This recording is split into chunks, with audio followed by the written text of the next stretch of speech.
To all of our guests and viewers, good morning. Welcome to the University of the Philippines Diliman Corps of Cadets webinar entitled SIYASAT, Breaking Down Gender Roles in the Philippine Army. Here are some netiquette for our audience before we begin our webinar.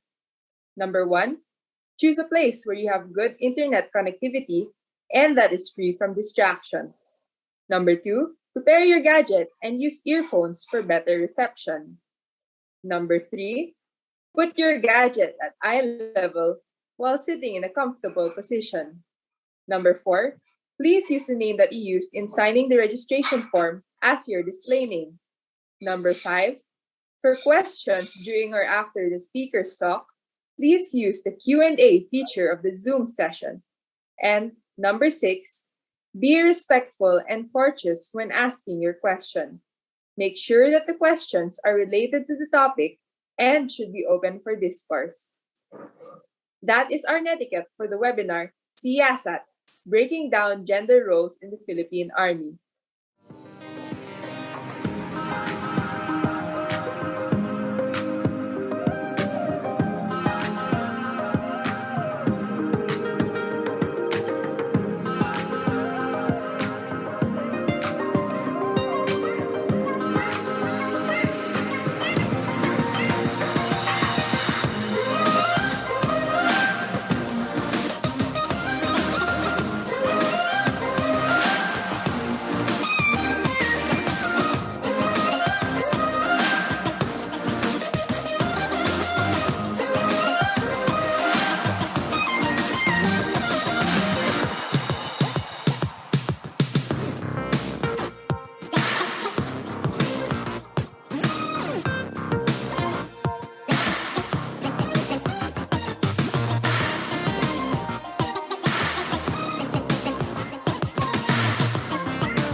duty, honor, country. Out of the lines that formed in green, out of the heads that stood out firm, We are the odd ones presumed to be the cream. The future leaders, it remains to be seen. Out of enthusiasm, we were trained.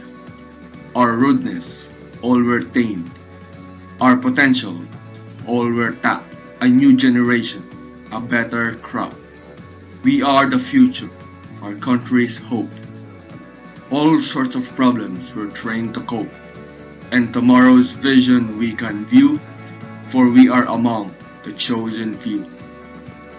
Step up, take on the challenge, be one of us.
Ladies and gents, this is the moment you've waited for.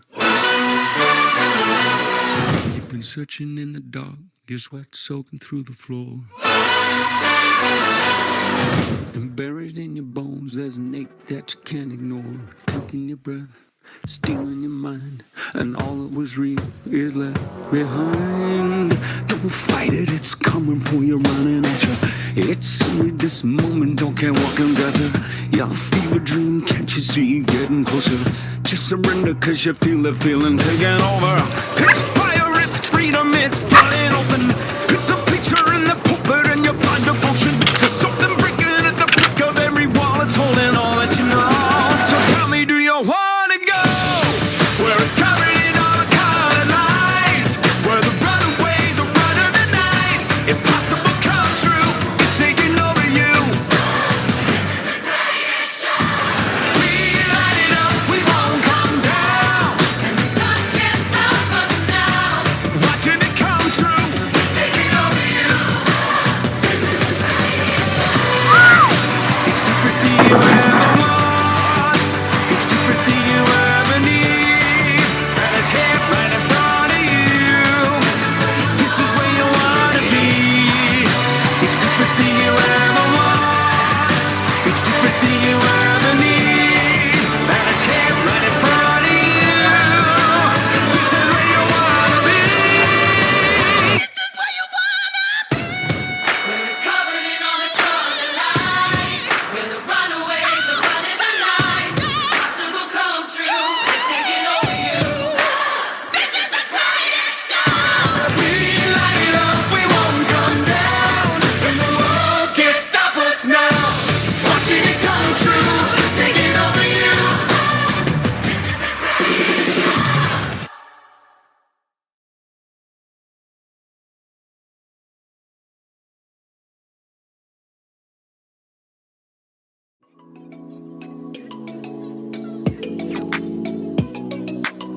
To all of our guests and viewers, good morning.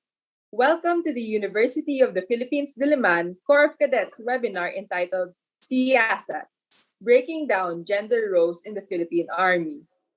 Here are some netiquette for our audience before we begin our webinar.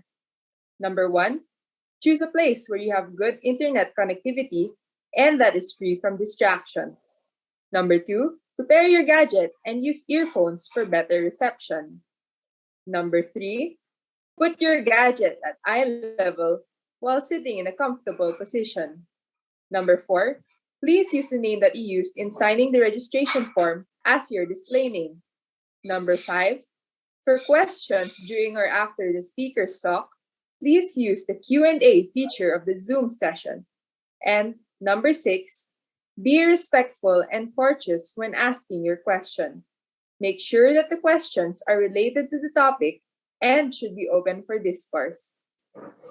That is our netiquette for the webinar, SIYASAT, Breaking Down Gender Roles in the Philippine Army. Please stand by. We will begin the program shortly.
Good morning to everyone.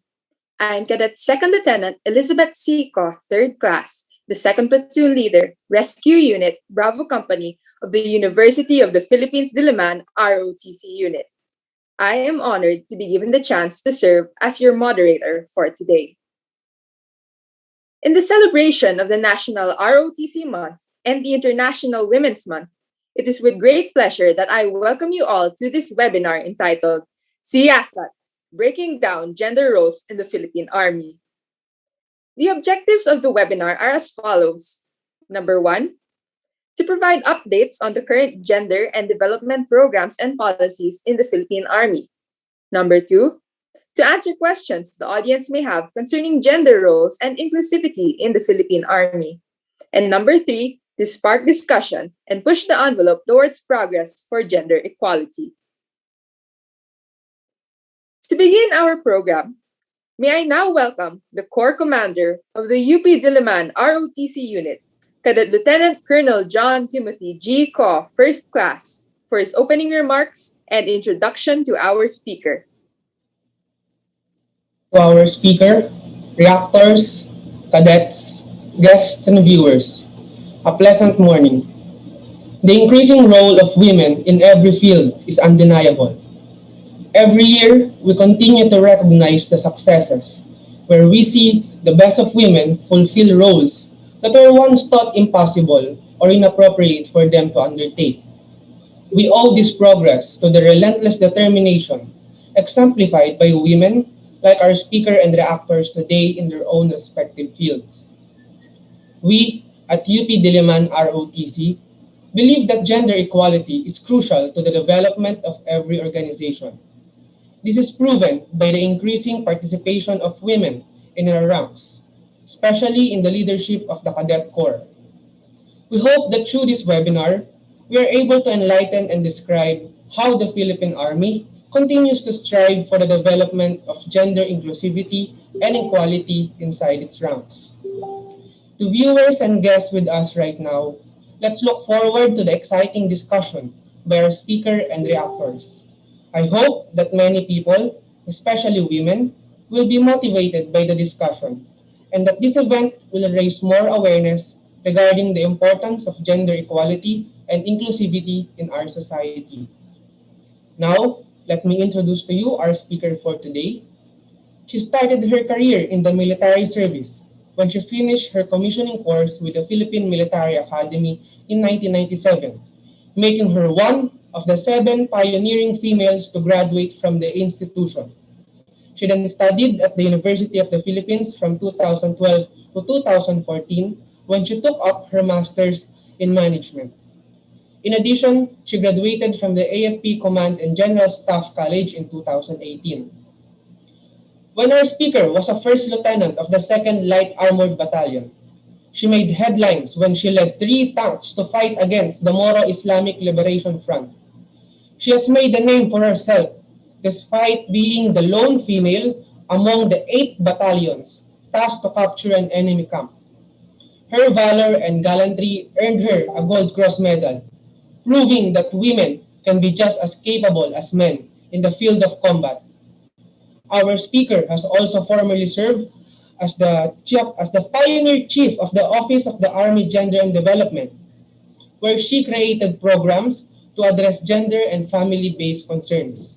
She also served as the Assistant Chief of Staff G7 of the 𝗓𝗏𝗶𝗹𝗶𝗃 Division of the Philippine Army. Now, she serves as the commander of the Armor Maintenance Battalion under the same division, the first female to fulfill such capacity. Since 1997, a hallmark in history when she and her sisters in arms blazed the trail in PMA. Around 600 female cadets have also graduated from the same institution. Our speaker is a model and an inspiration to all. Guests and viewers, it is my honor to present to you our speaker for today, a battle-hardened Army officer of the 𝗓𝗏𝗶𝗃𝗃 Division, as well as a living testament to the capabilities and importance of women in the armed forces, Lieutenant Colonel Maria Victoria I. Blanca-Flor, General Staff Corps, Philippine Army. Ma'am, good morning, ma'am.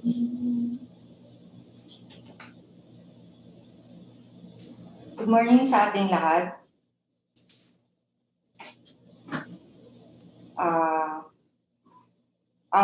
Please show my.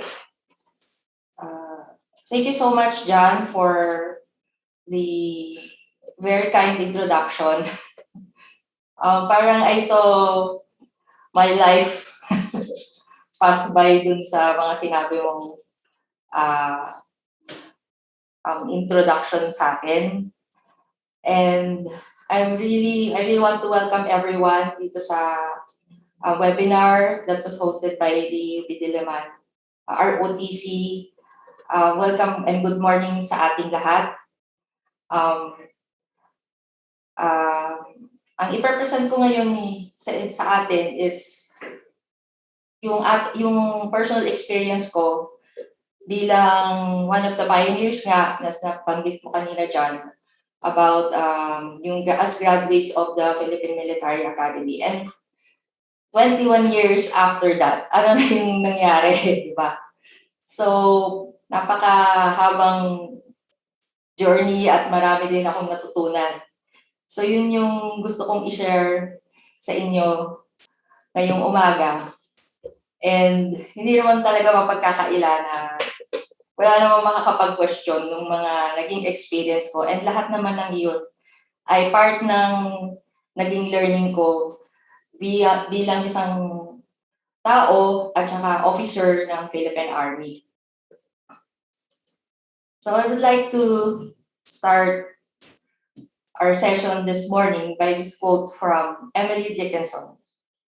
Since high school, I was really a fan of her poetry. And when I read her story, I found that she is really a woman ahead of her time. At the time when yung mga lalaki lang ang nagpapublish ng mga literary works. And I really found her poems like snappy and succinct, but it's very emotionally affecting me as well. Na gusto ko nga namang isipin, ano ba yung posibilidad na kaya kong ma-achieve sa buhay ko? So, along this line, aside from Emily Dickinson, marami din ako, I look up to many people that I really admire those mavericks or yung mga trailblazers like Emily Dickinson. And with this quote, I just want to tell everyone na what is really possible is limited only but what our mind sets to achieve. So with that, I want to look back in the history or her story. Sabi nga nila may ano yung history. So it's also the story of everyone dito sa Philippine Army. Na saan ba talaga nagsimula? What are the roots of how women were joining the armed forces or the Philippine Army? So, tingnan ko tong mga listahan ng women. So, even before the Katipunan and the Army of the Philippine Republic, there was also Gabriela Silang, di ba? So, she was widowed nung namatay yung kanyang husband na si Diego Silang. But then, when the Katipunan was formed, these are the women who joined the resistance. They are very familiar names, kung makikita nyo. And mapapansin nyo din that they are either relatives or si Gregoria de Jesus was the wife of Andres Bonifacio, relatives ng mga Katipuneros, and some of them like Gregoria Montoya, her husband died in combat, and siya rin, she went on to also fight alongside with the Katipuneros to avenge the death of her husband. And then there's also Melchora Aquino or Tandang Sora, and she was the oldest Katipunera back then, and she sheltered the revolutionists and also treated the wounded Katipuneros.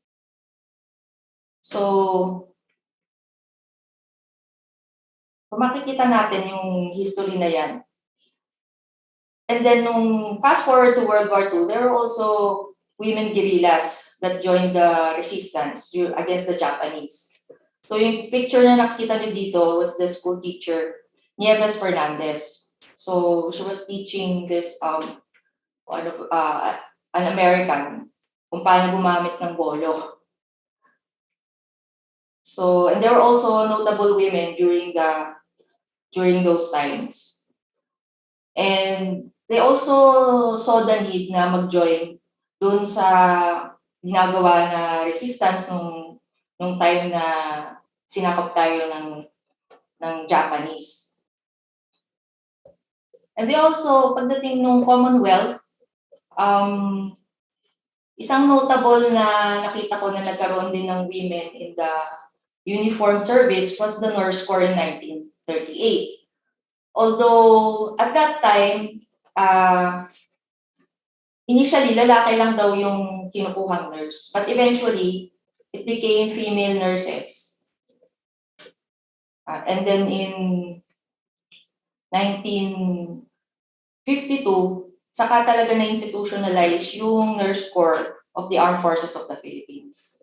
So napaka-colorful din nung history ng ating Nurse Corps.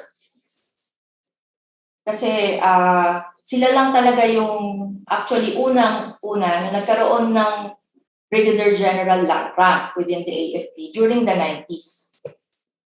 So sila yung katangi-tanging general lang. So yung chief ng Nurse Corps during the 90s is a Brigadier General. And then in 1963, ito naman WACLO or the Women's Auxiliary Corps was established. So the Women's Auxiliary Corps na-activate siya, and then limited lang siya to perform non-combat and administrative duties and other functions as prescribed by the Secretary of National Defense. Very colorful din yung naging history nila because in 1996 na deactivate sila. I think that was about the year before kami nag-graduate. In 1997. So I think parang nagkaroon ng confusion nung time na yon kung ano yung gagawin sa vaccines. Meron ng mga regular officers na pwedeng graduate at mag-integrate sa Armed Forces of the Philippines na hindi lang sila malilimit dun sa administrative duties and functions. So in 2010, na-reactivate yung WAC, but then nagkaroon ng unmanning ceremony yung July 1, 2013. And all the Women's Army Corps members were integrated na in a major branch of service or technical administrative service of their choice. So yun naman yung past story prior to nasaan yung mga women before nagkaroon ng female cadets or female graduates ang Philippine Military Academy. So from the past, we can see na yung nagiging role ng women is focused on syempre yung biological reality natin na tayo yung nagdadalang tao. So since tayo yung nanganganak, merong mga na-develop na roles kung saan yun yung dinadala natin, ginagawa natin, which is the nurturing of the children, nurturing of the family. So parang secondary na lang yung nagkakaroon ng mga ibang roles. Like during the time of the Katipunan and during the war, nung may invasion, nagkakaroon lang tayo ng mga exigencies wherein there is a high need for people na kung sino yung nandyan, kung sino yung available na pwedeng tumulong. That's why yung mga kababaihan, doon sa ngayon pumapasok. And they also put their lives on the line. So even if it puts them in danger, basta tumulong sila, makatulong sila doon sa resistance. And also, yung utilitarian naman is where women can help, kung saan sila pwedeng makatulong. So initially, nakita nila na doon sa Nurse Corps, naturally nag-gravitate yung mga kababaihan na mag-serve as the first service na male-female dun sa Armed Forces. So again, fast forward. Actually, the Philippine Army Officer Candidate School has accepted women before pa nung sa PMA. But these women, hindi sila pa na-deploy sa operations or in the field like yung mga male counterparts nila. They were still initially absorbed dun sa Women's Auxiliary Corps. Then came the landmark Republic Act 7192, the Women in Nation Building Act. So it's very famous act. It's a very famous act. Kasi nga, yan yung papasok or nag-allow ng female cadets sa PMH at PFPA. And ako na nga yung isa dun sa mga pinalad na makapasok in 1993. But prior to that, I took my freshman. I was originally first year BS Metallurgical Engineering course dyan sa UP Diliman. And I finished my first and second sem, di ako nag-drop. Kasi iniisip ko, baka during summer camp, hindi ko makaya, babalikan ko na lang yung course ko for the second year. So, hindi ako nag-file ng LOA, basta bahala na lang kung anong mangyari sa akin. So, that was my story when I entered. And then, nung na-integrate na nga yung mga female sa regular, na hindi na sila WAC, they were assigned yung sinasabing AFOS or the Army Field Occupational Specialty. So, mamaya makita nyo yung different AFOSes natin sa Army kung may ipapresent din ako. And I chose to be part of the cavalry or the armor unit of the Philippine Army. And still, even as we're about to graduate, hindi pa nila alam kung ano yung gagawin sa amin, kung mag-field ba kami or mag-walk ba kami, kung nasa offices lang kami. So marami pang mga resistance noon. Pero eventually, na-deploy din kami dun sa field. So as mentioned kanina sa introduction ko, I was also deployed in Mindanao during my lieutenant days. So, nung nakita na nila na nagpa-perform naman kami dun sa aming duties and yung mga commanders din, nakita naman nila na naka-adjust naman kami ng mabuti dun sa mga taskings at saka yung mga duties, nagtuloy-tuloy na lang din yun in the succeeding years.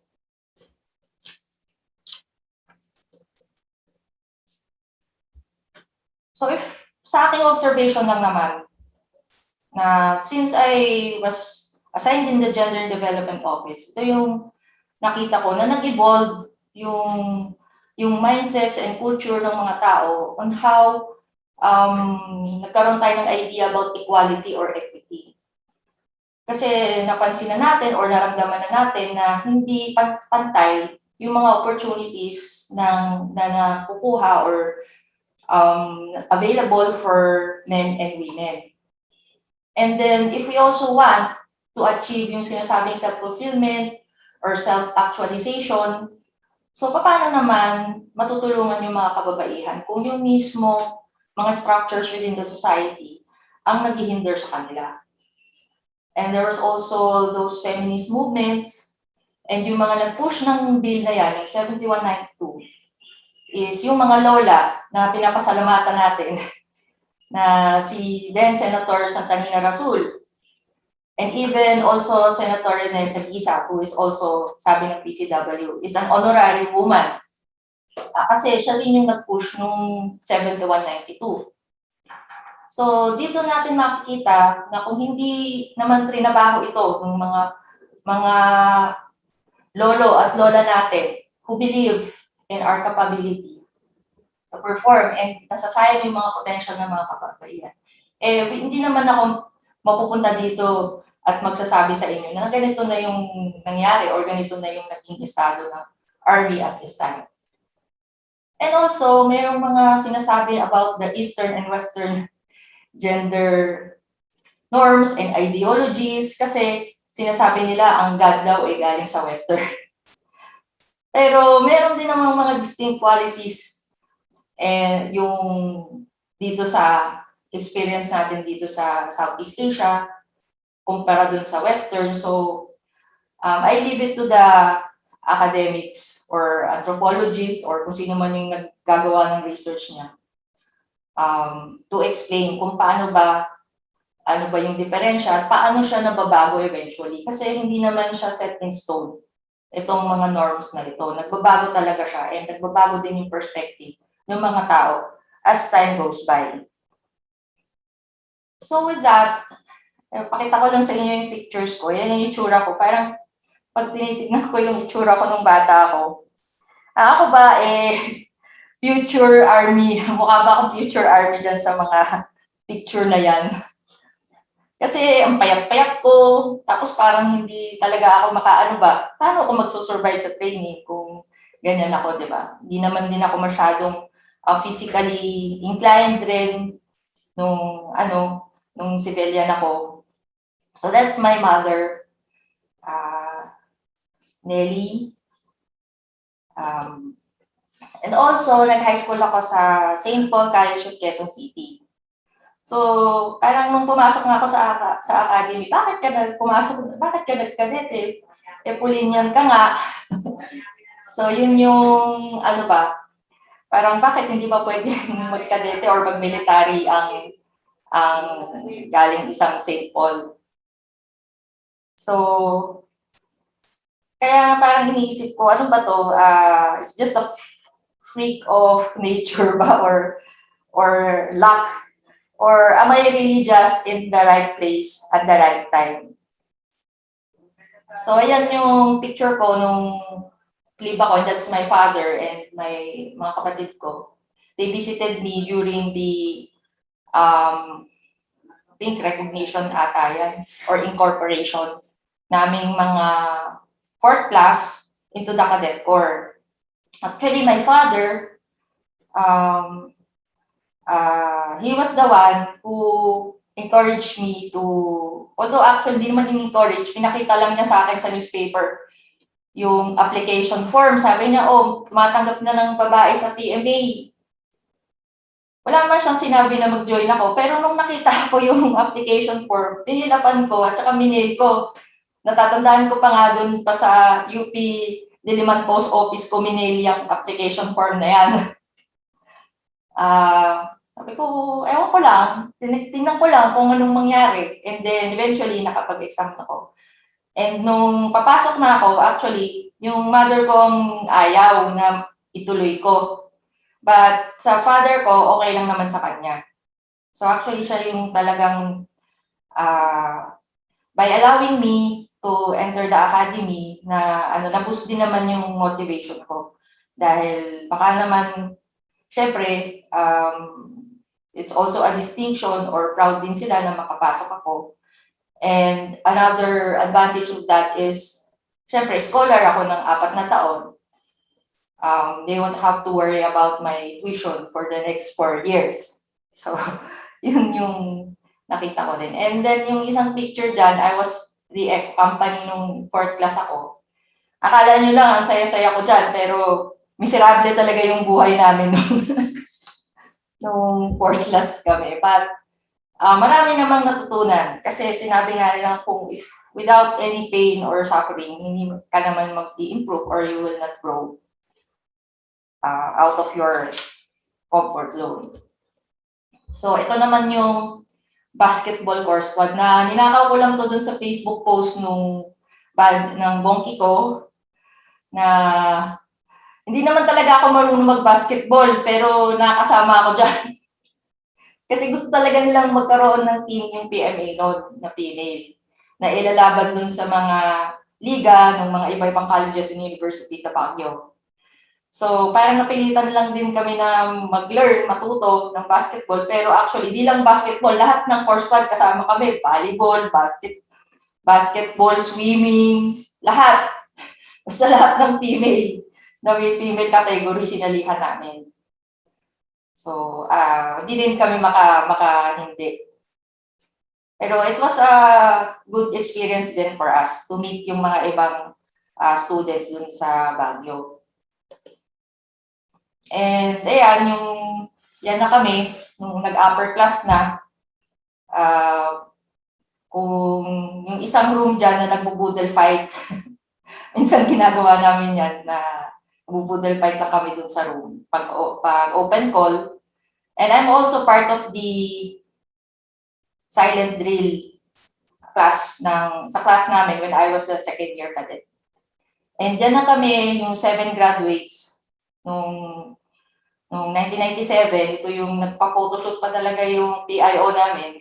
Kaya meron kaming mga ganitong pictures na nakatago, na yan yung mga nire-release nila noon sa press, tsaka iba pang promotional activities ng PMA nung time na yun.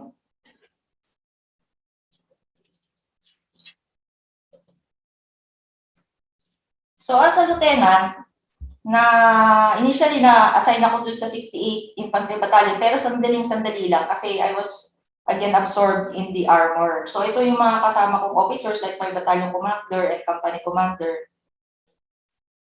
Nag-operate kami doon sa all-out war, nung nag-declare ng all-out war si Air Estrada. So I was part of the operating force of the armor contingent na naka-attach sa mga different brigades. So actually, nakakaikot kami dun sa whole area ng Maguindanao and Cotabato kung saan kailangan ng mga armor contingents. So, I was really thankful dun sa mga naging boss ko that time, like yan yung company commander ko at saka yung battalion commander ko, na kahit na sinusundan-sundan nila ako tuwing mayroong operation, nandun lang sila sa likod. Kasi talagang kinakabahan daw talaga sila pag may lakad ako. Pero kung hindi naman dahil nag-risk din sila na gawin akong i-deploy ako, hindi ko naman din may experience yung mga, kung ano yung mga na-experience din ng mga counterpart ko na lalaki. Because when I was in the PMA then, I was thinking about, hindi naman pwede na mag-army ako tapos hindi ko din pagdadaanan kung ano yung mga dinaanan ng mga kaklase namin na nag-platoon leader din. So, and then company commander. So yun naman, kaya din ako nag-pursige na pumasok sa armor. And I was really very thankful that the armor has given me this opportunity to be a platoon leader despite yung mga ano nila, agam-agam nila, tapos babae pa ako and then sa Mindanao. So, ang kalaban during that time was the MILF. So, mayroon ding mga ano din, yung parang yung risk, yun yung iniisip nila. Pero despite that, pinatuloy pa rin nila ako. Pero during that time, after my year dun sa Mindanao, karoon na rin ako ng kids. So, ito yung pictures nung company commander ako actually, 2006. So, my eldest child is 3 or 4 years old and then 1 year old yung ano ko. So, pag nataka kayo, paano yun? Diba? Mamaya, explain ko. So, 2006, I was assigned din in PMA for a short stint lang as tactical officer. And then in 2009 picture na yan, nakapag-schooling din ako sa Brunei where I attended the junior staff course, which is like the counterpart of the staff officer course dito sa Philippine Army or sa AFP. And noong 2014, I graduated from the UP Masters of Management. Nag-take ako ng 22K scholarship. So I'm also thankful that the Army has given me this opportunity na mag-undertake nitong scholarship. And syempre, dahil gusto ko rin ma-fulfill yung naudot na dream ko na mag-graduate sa UP. So, dito ko na lang tinuloy. Nung nag-register ako dyan, nakalimutan ko na yung student number ko noong 1992. Nag-isip-isip ako, buti na lang, hindi ako na-burnout na 1992 talaga yung original na student number ko. Kasi, yung mga kasabayan ko doon, mga 2012, 2010, yung mga student numbers. So, at least hindi burnout yung edad, di ba? So, marami ng halos mga bata na talaga yung mga mid or late 20s and early 30s, yung mga kasabayan ko na nagma-masters during that time. And eto, ngayon nalalaki na din yung mga anak ko, first year college and grade 10.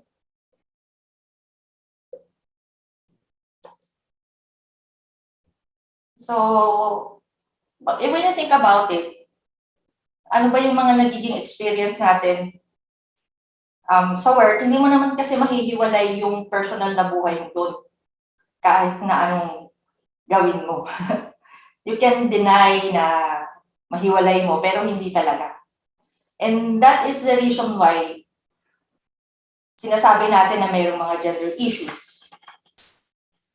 Kasi structurally, biologically, and marami pang ibang factors, culturally, nahihirapan pa rin talagang mag-break yung the ceiling, yung mga kababaihan when it comes to dun sa mga roles na kailangan gampanan. And mamaya further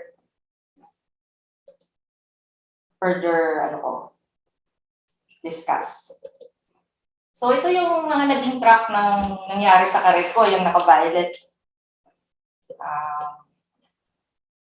So naging operational commander din ako nung nag-platoon leader ako dyan sa 7th Block, and then I was assigned in the battalion in Mindanao, and yan na yung kasama na ako na nag-operate. And then I took my advance, and then I was assigned in the armor school, yung TAS. So I became a course director also in the armor school and tactical officer. And then nag-company commander ako noong 2005. Itong 31st Mechanized Company is based in 𝗵𝗵𝗶𝗹𝗶ℎ, and it is under the newly activated or newly formed unit na 3rd Mechanized Battalion. And then after my stint, nag-PMA lang ako sandali, like 6 or 7 months lang yon. And then Division Public Affairs Office Chief na ako dun sa Light Armor Division. And then I was also given the opportunity to study the Junior Staff Course, JSE, in Brunei. So sa buhay ko naman at the end of 99, I got married and I had my first child. Tapos na yung tapos na yung operational ko nun sa Mindanao. So at this time, I was already based in Camp O'Donnell, and meron kaming quarters dun sa malapit dun sa kampo ng Armor. And then I also had my second child in 2004. Pero nagkaroon nga ako ng mga marital challenges nung time na yan. And then one of my children was also diagnosed with the autism spectrum disorder. So ito lang yung mga major din sa personal life ko na it also affected me, pero tuloy pa rin, di ba? Parang pag nandun ka sa trabaho, parang wala lang. Kasi kailangan mong i-show dun sa mga tao na okay ka lang, na kaya mo pa rin mag-lead. And then nag-separate kami nung ex-husband ko nung around 2009. So tuloy lang, ito na yung mga naging track ko for the last 10 years. Nag-battalion XO ako ng 3rd MEC, which is based in Tarlac. And then, noong 2012, I started to take the UP Masters in Management. And after I graduated, parang, parang by design na napunta ako sa Uwagan kasi lahat ng napag-aralan ko dyan sa Masters is yun din naman yung ginawa ko.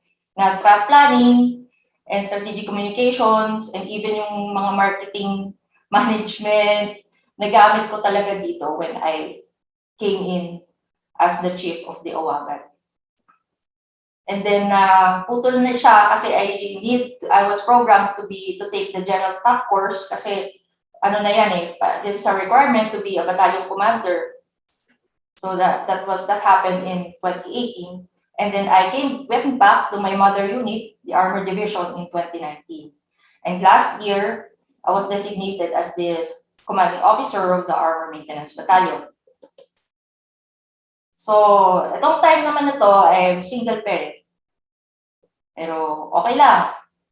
Dito sa Manila or during my schooling, nandito lang naman ako, kasama ko yung mga anak ko.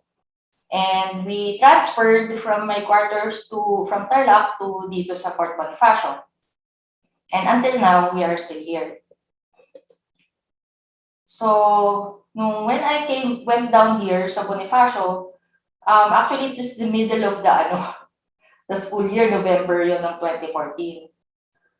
So, nung nag-iisip ako kung paano yung school ng mga anak ko, I decided na mag-start kami ng homeschooling 2014. So, hindi naman na-istorbo din yung pag-aaral ng mga anak ko. Naglipat lang kami ng 1 linggo and then tuloy na uli yung school nila nung nakasettle na kami dito sa Bonifacio. And then, noong 2019, senior high na sa school na hindi na homeschool yung isang anak ko and first year college na yun. So, lumabas lang din yung annulment ko after several years kasi medyo matagal mag-process. And Also, around that time, naka-experience kami ng one of my kids had depression. So, hindi yung in-address ko, even as I am performing my duties dito sa Philippine Army. So, ayun, pag tinitignan ako ng mga tao, alam mo man, parang wala lang. Ganyan yung sinasabi nila sa akin. Ano naman yun? Nasa pagdadala lang. Pero that is really the reality. Lahat naman tayo, hindi naman tayo dadaan lang dito sa buhay natin na eto lang yun trabaho lang iisipin mo. Or minsan sasabihin mo, family lang iisipin ko or mas priority ko yung hindi Hindi din ako naniniwala dun sa balance. Kasi I think it's a myth yung sinasabi nilang balance. Kasi once na nag-effort ka or nag-focus ka sa isang bagay, mayroong mga ibang parts of your life that you will be trading off in terms of time and effort. So, nasa pagdadala talaga yun. The art of pagdadala. Pero along those lines, hindi mo naman pwedeng sabihin na masasayang na lang yung mga pinagdaanan mo. No? So, akala mo lang na you're experiencing this pain, you're experiencing these challenges, pero something is happening within me as a person and as a leader. So yung sinasabi nila na magmamature ka talaga dun sa mga pinagdadaanan mo. Even, syempre, when you come into the service as a lieutenant, ibang-iba yung pananaw mo sa buhay. Gusto mo lang, yung sinasabi nilang 𝗕𝗵𝗶𝗃𝗃𝗃𝗃. So ako yung gano'n na gusto ko lang mag-operate, gusto kong sumabak sa kera, kasi nandun yung mga mista ko platoon leader din sila So yun lang yung iniisip ko nun. Tapos pag merong mga nagsasabi sa akin na hindi ka pwede dyan, lalo akong nagagalit. Sa isip ko, tingnan nyo lang na Kasi if you do not have that desire or sense of urgency, kung ayoko namang gawin yun, di nandun lang ako sa office, nandun staff lang ako. Hindi talaga, kung wala akong sense na kailangan kong gawin itong mga bagay na to, I will not push myself into that kind of position. So, makikita mo na as you go along doon sa buhay, hindi mo talaga pwedeng i-separate yung personal at saka yung work mo. Kasi kung ano yung ginagawa mo sa personal na buhay mo, yun din yung lalabas at lalabas dun sa leadership at kung paano ka magtrabaho na makikita sa'yo ng mga seniors, mga contemporaries, and mga subordinates or juniors, the people under you. So with that, magbabago ka talaga. So nung lieutenant ka, iba na yung isip mo. Sa ngayon, iba na rin yung medyo strategic na yung pag-iisip mo ngayon on how you will lead the people. So kung dati pang tactical, inisip mo lang yung tactical, yung mga tropa mo, paano kayo mag-operate, paano kayo mag-survive, combat operation. Ngayon, ibang level na yung iniisip mo. How sa battalion, so we are part of the same unit of the Armored Division. We conduct the maintenance support and services of the armored vehicles that is all over the Philippines. So, dapat yung thinking mo, mag-level up na rin at that point. And ito yung sinasabi ko, instead of work-life balance, there should be a harmony. Kasi kung merong nagka-clash dyan, sa personal at sa trabaho, it is not in harmony and hindi ka rin makaka-perform as well as you want to. So, yun yung feeling ko as I go along with my life, ito yung lumalapit ako dito sa ganitong aspeto na dapat may harmony. It's not a competition na kailangan magtrabaho ka or ililib mo yung pamilya mo and so on.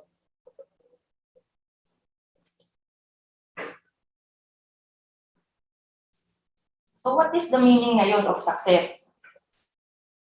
Kasi kung ilulook back mo yung buhay mo, tayo sinasabi kanina ng introduction ko, I achieved this and that, ganito yung mga ginawa ko, I was the first, that was all in the past. Tapos na yun, yung mga sinabi sa akin kanina during the introduction, na pag tinitingnan, ito pala yung ginawa ko noon. Pero, yung mga nabanggit dun sa introduction, it is just the, yan yung standard mo ng, ito yung iniisip natin na, this is the sign na ikaw ay isang successful person. Kaya, yun yung mga in-enumerate kanina, mga position ko, mga award ko. Pero as I go along sa buhay, marami din naman akong natututunan na kung dati, ang iniisip natin, dapat maging commander ako, dapat mag-field ako, dapat operational experience. Kasi ito yung sabi eh. Ito yung sinabi nila na gawin ko. Na tapos nung nagka-gold cross pa ako, okay. Very okay. Tuwa naman din ako, gold cross kami. Gold cross ako. Tapos hanggang ngayon, yun pa rin yung pag-introduction, yun pa rin yung sinasabi about me. Pero pangiti-ngiti na lang ako. Kasi, parang napaka-vague ng mga memories ko minsan. Ano bang ginawa ko nun? Pero pag kinikwento ng mga upper class na ako lang daw yung kaisa-isang babae nun dun. Tapos hindi talaga ako nagpapapansin. Doon lang ako sa gilid. So, yun. Kaya ako pumunta dun kasi ito kasi yung nakikita ko na ito yung sinasabi. Pero ngayon, when I come to realize, sino bang magsasabi na successful ako? Iba o ako? So, doon ngayon nagkakaroon ng diferensya. Kung paano mo titignan ngayon yung pagiging successful ng kababaihan. Sa field? Anong larangan? Kasi ang sinasabi nila, dapat mag-commander ka. Dapat mapunta ka sa ganitong posisyon. Dapat maging brigadier ka, maging star rank ka. Pero what is itong higher power na sinasabi ko? Hindi naman ito yung mga generals or what. But, God Almighty, our Creator. Kasi we are stewards here on earth. Kumbaga, nandito lang tayo sa mundo. We are just visiting and meron siyang binigay na mission sa atin. So, ano ba yun? So, paano mo mapagtatahi-tahi yun? As you go on sa pagiging leader or pagiging sa buhay mo bilang isang tao. So yun nga, na-mention ko kanina. You have to be CGPA ba? You aim to be the chief of staff ba?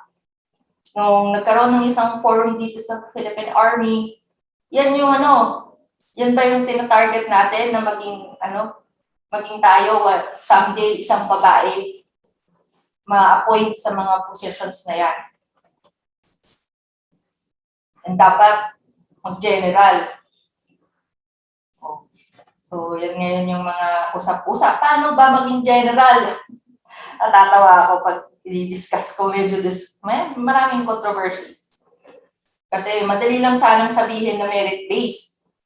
Diba? Pero maraming mga dynamics concern when it comes to pagdating dyan sa pag-a-appoint ng ganyang positions. And to be designated in a command position.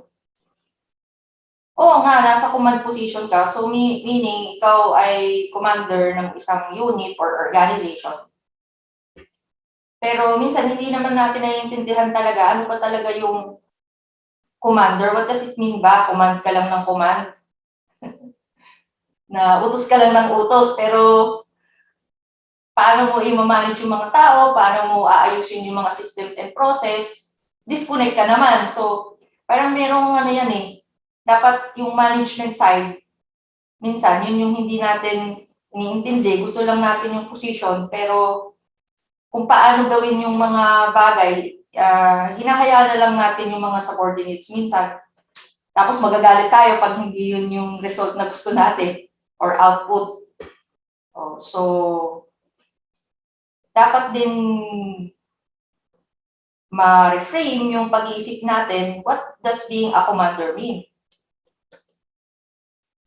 And itong legacy mindset na bago ka umalis or kahit na gaano pa man kaano yung kahaba or kaikli yung stint mo is dapat may legacy daw.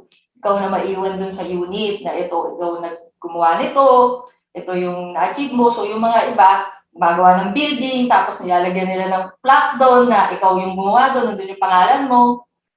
So, for posterity, ikaw yung magsasabi, ikaw yung pinagmulan ng ganitong concept. So, pero kung isipin nyo, yung mga iba pang mga innovations na nangyari sa armed forces, mga unseen and heard naman yung mga unang gumawa niyan. Pero yung mga boss na naniwala at nag-adapt nun, sila naman yung sumikat, diba? Pero yung talagang originator ng mga ideas na yun is galing naman dun sa mga baba na hindi naman lang nalagay sa plaque yung pangalan nila. So, which leads me to my next point. So, paano ka ngayon mag-shift, no? How do you shift yung thinking natin when it comes to defining what is success?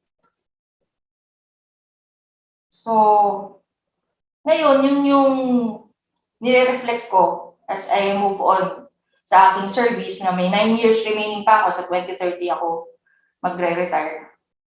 What is this significance na sinasabi? And ito kasi yung magsasabi na it will embody on what I am. And kung ano yung pagkatao ko, yun talaga yung lalabas dun sa mga ginagawa ko. Na ako mismo ang magsasabi, what is relevant for me? Hindi yung ibang tao ang magsasabi sa akin na dapat maging ganito ako. So, for me, alam ko yung importance ng work na ginagawa ko. I am able to have the opportunity to, magkaroon ng mga audience na sa inyo, to be a voice, to communicate this kind of perspective na di ko alam kung narinig nyo na, sana mapakinggan nyo. And also, to find or reflect what is really my contribution to the betterment of my organization, of the AFP, of the community, and my country. So how am I helping yung mga ibang tao? And in that regard, yung aking organization. Kasi kung nakatutok lang tayo dun sa mga amenities ng rank or position, baka nakakalimutan na natin yung totoong mandato natin. Kasi ngayon, hindi lang naman sa Army ang may problema. Marami tayong problema sa different spheres of life natin dito bilang isang Pilipino. Na luwawas ka nga lang dyan, makikita mo yung mga tao na walang disiplina, nagtatapon lang kung saan-saan. Or pag may traffic, yung mga nag-aagawan sa daan, yung mga walang disiplina ng mga driver. So, just a simple, observation. Pero may something, di ba? May, bakit ganun yung mga tao? So, how do we influence and change the face of Army? And then ngayon, how do we address the conflict? How did we address this conflict na hinaharap natin ngayon dito sa Pilipinas?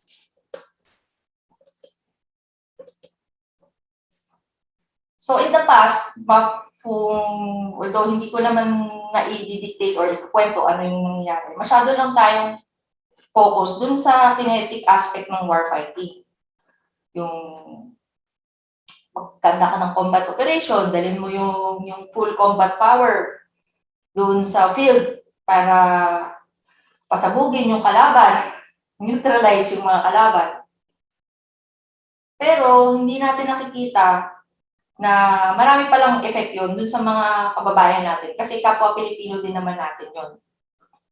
So, nag-evolve itong mga SOT or Modified Special Operations Team na nag-integrate na din ng mga different aspects na hindi na lang puro violence ang gagamitin. So, meron na ding psychological operations, meron na ding kung ano-ano pa.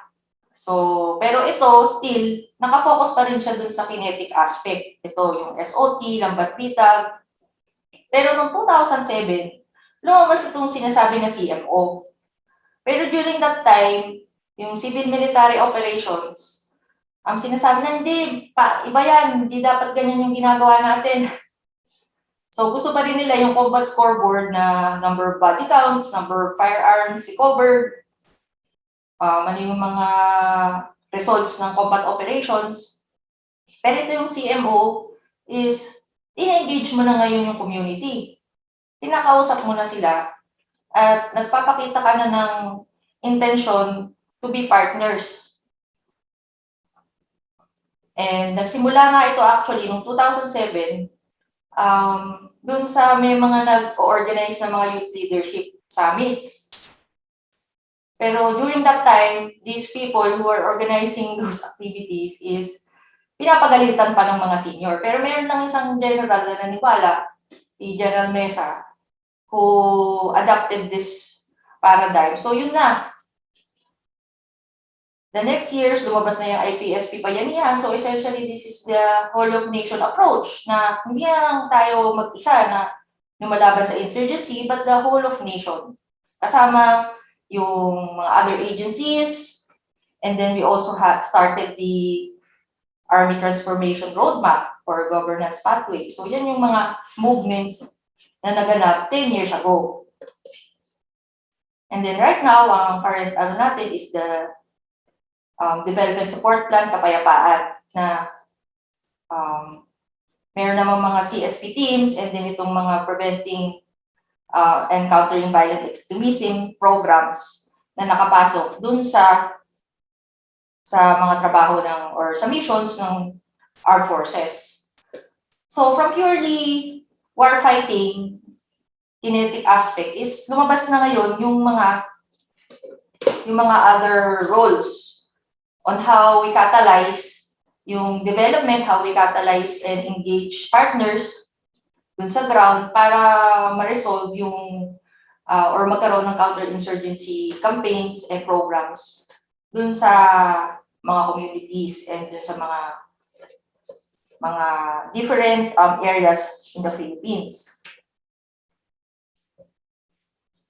So with this, makikita nyo na kung dati puro patayan at violence lang yung ginagawa, we are already addressing the actual and felt needs ng mga community. Bakit ba sila sumali? O bakit ba sila, ba't nila sinusuportahan yung kabila? And also, there's also this healing aspect na kung dati, ito yung mga ginagawang atrocities ng mga sundalo during martial law time na pati ngayon, inuungkat pa, is dapat ngayon magkaroon na rin ng healing.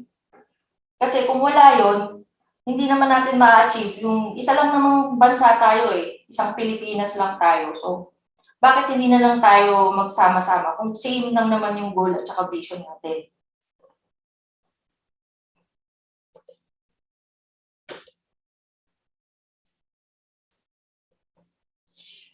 So, if you look back again, dun sa paano ako nag-grow dito sa service. So you plant the seeds, 'di ba? So yung ating mga lola na nag-promote nung Republic Act 7192, tinanim na nila yung mga seeds and eto na, ako na yung resulta, ako na yung output or outcome nung ano na yan, nung batas na yan. And what is really happening? Ano ba yung nangyayari? So marami na ding mga female graduates, even in the OCS and in other parts, dumami na din yung mga female dito sa armed forces and in the army. Pero kung wala yung mga pagtatanim na yun, years and years ago, is hindi naman natin ma-achieve ito. Wala tayo dito, hindi tayo nakatayo at nagsasalita dito. So, yung iba dyan na gusto talaga nila, revolusyon, kailangan tayong magkaroon ng revolusyon. Pero if you want change, when it comes to gender equality or gender equity, time is essential. Hindi mo talaga mabibigla yan kasi merong mga pinag-ugatan ng mga cultural aspects kung bakit tayo naging ganito as a people, bakit ganito yung na-develop ng mga norms na merong hindi pagkakapantay-pantay, is malalim talaga ang mga pinaghuhugutan ng mga yan. May history, may biological. So, hindi naman ako, I'm not sa academe or an anthropologist to discuss, pero meron naman akong nababasa ng mga references. Pero yun nga siya, malalim yung pinag-ugatan, and even until now, we are still fighting for this gender equality and equity until now. Pero hindi na siya kasing pronounced ng mga issues before na iba na ngayon yung mga evolving issues sa gender. Still, para sa akin, if I did not have that revolutionary mindset na gusto kong baguhin, gusto kong mag-break ng glass ceiling, hindi naman ako mapupunta din or hindi ko naman mapupush yung sarili ko to be in this position. And then, pero dapat maging patient lang tayo kasi hindi naman natin agad-agad ma-achieve yung vision. So, dapat mahaba yung natin. We are forward-looking. So, hindi ako, kaya nung nag-uwagad ako, hindi ako sinasabing hard sell when it comes to promoting the gender. Kasi eventually, dadami na din yung mga kababaihan sa armed forces. And eventually, naturally, mapoposition na rin sila sa mga key positions. So kahit hindi naman ako mismo yung maposisyon, o kahit na yung mga junior ko pa yung mapoposisyon, pero mapoposisyon at mapoposisyon yan sila. Yun nga lang, hindi rin siya kaagad-agad na ma-adapt. And it will take time. And isang pinaka-core insight ko talaga when it comes to promoting the gender and development advocacy is you are trying to change the perspective, values, and belief systems ng mga tao na malalim yung pinag-ugatan na hindi mo sila basta-basta magagawa. Pero hindi naman ako psychologist, hindi naman ako nasa religious na meron silang mga ganitong mga character transformation frameworks. Pero yun yung tinatarget natin na core competency kung ito talaga yung gusto natin bilang isang leader. And in the Philippine Army, hindi lang naman kasi ini-engage mo yung tao mo within the organization but also the community. So marami ka ding makikitang problema doon when you go out dun sa mga communities. Kung nasan nandun, for example, mayroon kang isang area of responsibility na you have to talk to the LGUs, to the local agencies. So yun siya. And you will see, makikita mo talaga how very pronounced yung ugali ng mga tao na Pinoy na minsan masakit sa ulo. So yun siya. And kung nagrereklamo tayo na bakit ganito ganyan yung estado natin sa gender, maraming hindi pagkakapatay-patay, it's because of this. It's just an outcome of ano ba talaga yung problema natin as a nation. So, kailangan natin yung sinasabi na sino ba talaga ang kalaban natin. Very famous movie, General Luna, sabi niya, ang kalaban natin ay ang sarili natin. Kasi pag inisip lang natin yung manaig yung self-interest or family interest or party or whatever, yung grupo nyo lang. Gusto nyo exclusive lang sa grupo nyo or sa'yo yung benepisyo, pero wala kang malasakit sa kapwa, sa ibang tao, sa bayan, magkakaproblema talaga tayo, di ba? Doon naman nagmumula din yung mga ibang nirereklamo natin na mga gender issues and concerns. So sa dinami-dami ng mga research na ginagawa natin, actually, marami na naman alam naman na natin yung problema natin. Na maraming batikos, makita mo sa social media, sa news, maraming batikos, pero ano naman ang ginagawa natin? Ano ba yung actions na ginagawa natin to rectify yung mga mali? So, Yun. And ito yung sinundan namin na framework sa mainstreaming ng gender development in the Philippine Army. So yung mga programs dito na nung nasimulan nung 2014 is dito naman siya umikot. So we respect the human rights of both men and women. Tapos freedom from violence na hindi lang naman din women ang nagsasuffer dito but the men as well. And we also promote the participation of all sa mga programs when developing programs. And to empower the men and women of the organization to reach to actualize their potentials as a people. And at the end of the day, to achieve the equity na sinasabi, which is the equal distribution of resources according to the needs ng mga tao. So our vision here dito sa gender development is to be, for the Philippine Army, to be a gender responsive organization and have a gender sensitive personnel and leaders in the Army. So as you can see, the total strength of women in the Army, to include the civilian human resource, is 6,000 plus. Pero right now, the Army is 100,000. So it's roughly 6% lang. And if you look at this profile, yeah, headquarters Philippine Army is here in Fort Bonifacio. It's halos like 25% of the women are here. And halos 50% naman is nandyan sa PA major units or divisions. And then the rest, the 25% is yung naka-download dun sa field or yung brigades, battalions, and companies. So, baka may isip nyo, bakit ganun? Bakit madami sa ganito and konti sa ganito? So, hindi mo kasi nga pwedeng pilitin yan eh. No? Maraming mga dynamics kung bakit naging ganyan yung numbers. Pero pwede pa nating ma-shape with the GAD and the Army if they will really push for the programs na mabago pa yung mga numbers na yan in the future. Na maraming mga kababaihan na bumaba at maging operational na rin. So we also follow ito, currently the Army is in the level 3 dun sa gender mainstreaming.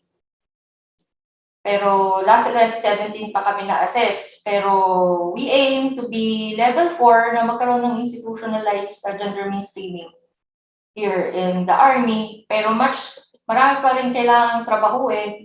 Although nakaset na or may mga policies and processes na tayo na nakaset. So kung paano yung cascading talaga dun sa ground, dun mo talaga makikita kung talagang nagagawa ba tong mga programs na to.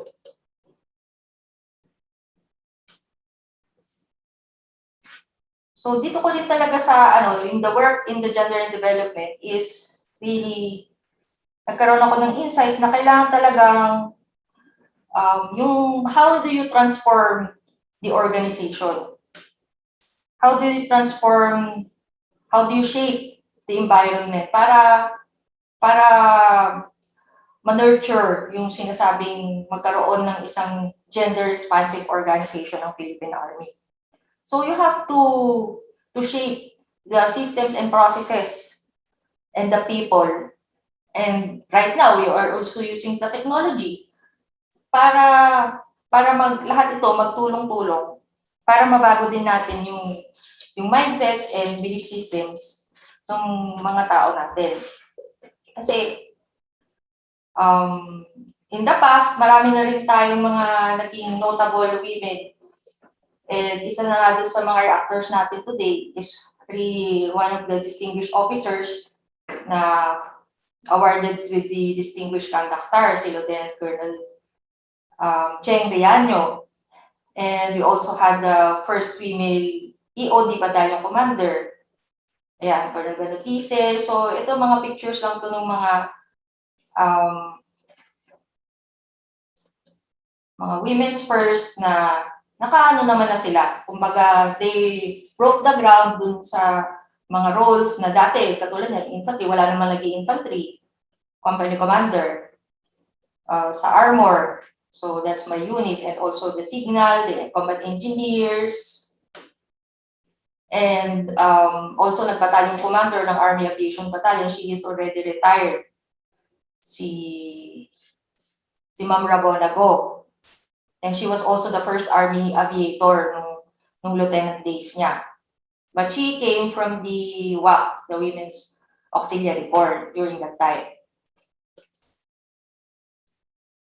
And also, we have the National Action Plan on Gender, Peace, and Security na na-feature din sa news yung mga notable achievements ng mga women during Marawi. And they also participate in yung all-female hijab troopers. And then yung isa dito, yung si Captain Boklat, she is also an armor officer na nag-lead ng maintenance recovery team doon sa Marawi. And we also have a UN peacekeeping mission na nag-command dun sa unit na napadala sa Golan Heights during that time, na kasama pa tayo dun sa mga peacekeeping missions doon. So ito naman yung mga hijab troopers that were deployed during the Marawi. So they went to pumunta sila dun sa mga evacuation centers, and nagkakonduct sila tumutulong sila doon sa work ng mga social workers. And na-train din sila ng other NGOs on how to conduct, how to engage yung mga doon sa mga work ng mga DSWD doon sa ating mga evacuations during that time ng Marawi. So as you can see, marami na nakikita na nila na wala na nadidim na or nag-blur na yung mga sinasabing gender lines when it comes to saan ba talaga yung mga kababaihan ilalagay sa Army. So itong mga nandito sa pictures na to, hindi lang pang photoshoot yung mga yan.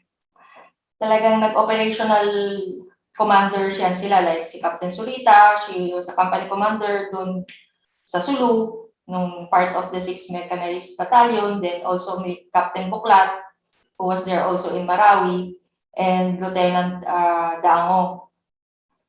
So ito yung mga, minsan hindi naman natin masyadong napapansin na mayroon na palang ganito na mga female, na marami na din. Kumbaga, we blaze the trail, pero marami na din sumunod. So hindi na sana ito, kumbaga hindi na sila yung parang very distinct or very unique when it comes to when you go to serve in the Army. And ito naman yung unit ko, the Armor Maintenance Battalion. Meron kaming babae na mekaniko. So isa siya dun sa mga magagaling na mekaniko ko, and there's also a newly joined personnel na private who is a welder naman. Ayan. So I'm going to shift lang my presentation. Ito kasi yung mga roles sa Army, kung if you're thinking about joining the Army. Marami na rin kaming mga tinitake na mga specializations, and we're looking for people with skills talaga. And if you think about it, pag skills ang pinagbabasehan, kahit lalaki or babae ka, pwede ka namang pumasok, pwede ka makapasa. So sa Army, mataas na din yung pay na binibigay sa mga sundalo and even sa mga officers. And I can have opportunities, like ako, nagkaroon ako ng opportunities to study in Brunei, and I was also given a scholarship for my master's. So these are the other benefits. By the way, this presentation is from the Army Personnel Management Center.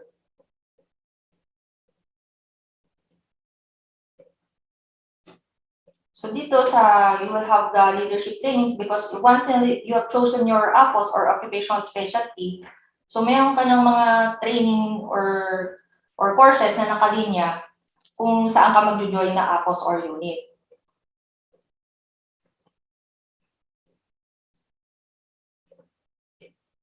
So ito naman, meron na ding mga ano dito on, like if you want to join the PMA.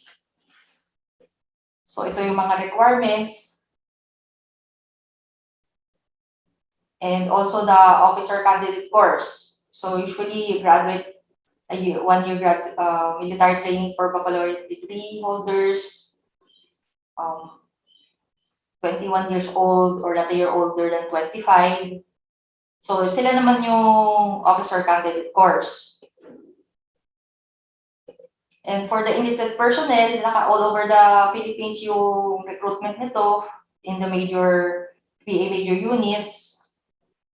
So there will be 4 to 6 months military training, and some of them are already have units in college, or yung iba high school graduate din, tinatanggap din naman. So ito yung sinasabi kong different kinds of specialization sa Army. So baka iniisip nyo lang, baka infantry lang yung mga Army. So combat arms, tatlong AFOS yan. So there is the infantry. So ito yung mga nilagay nilang mga hinahanap nila ng mga course. Kung this is the course that you are taking. And then ito naman yung sa amin, sa Armor. I am part of the Armor Division. And since 1997, I'm already awarded the Cavalry Badge. So we also have the field artillery. Ito naman yung mga howitzers natin or cannons.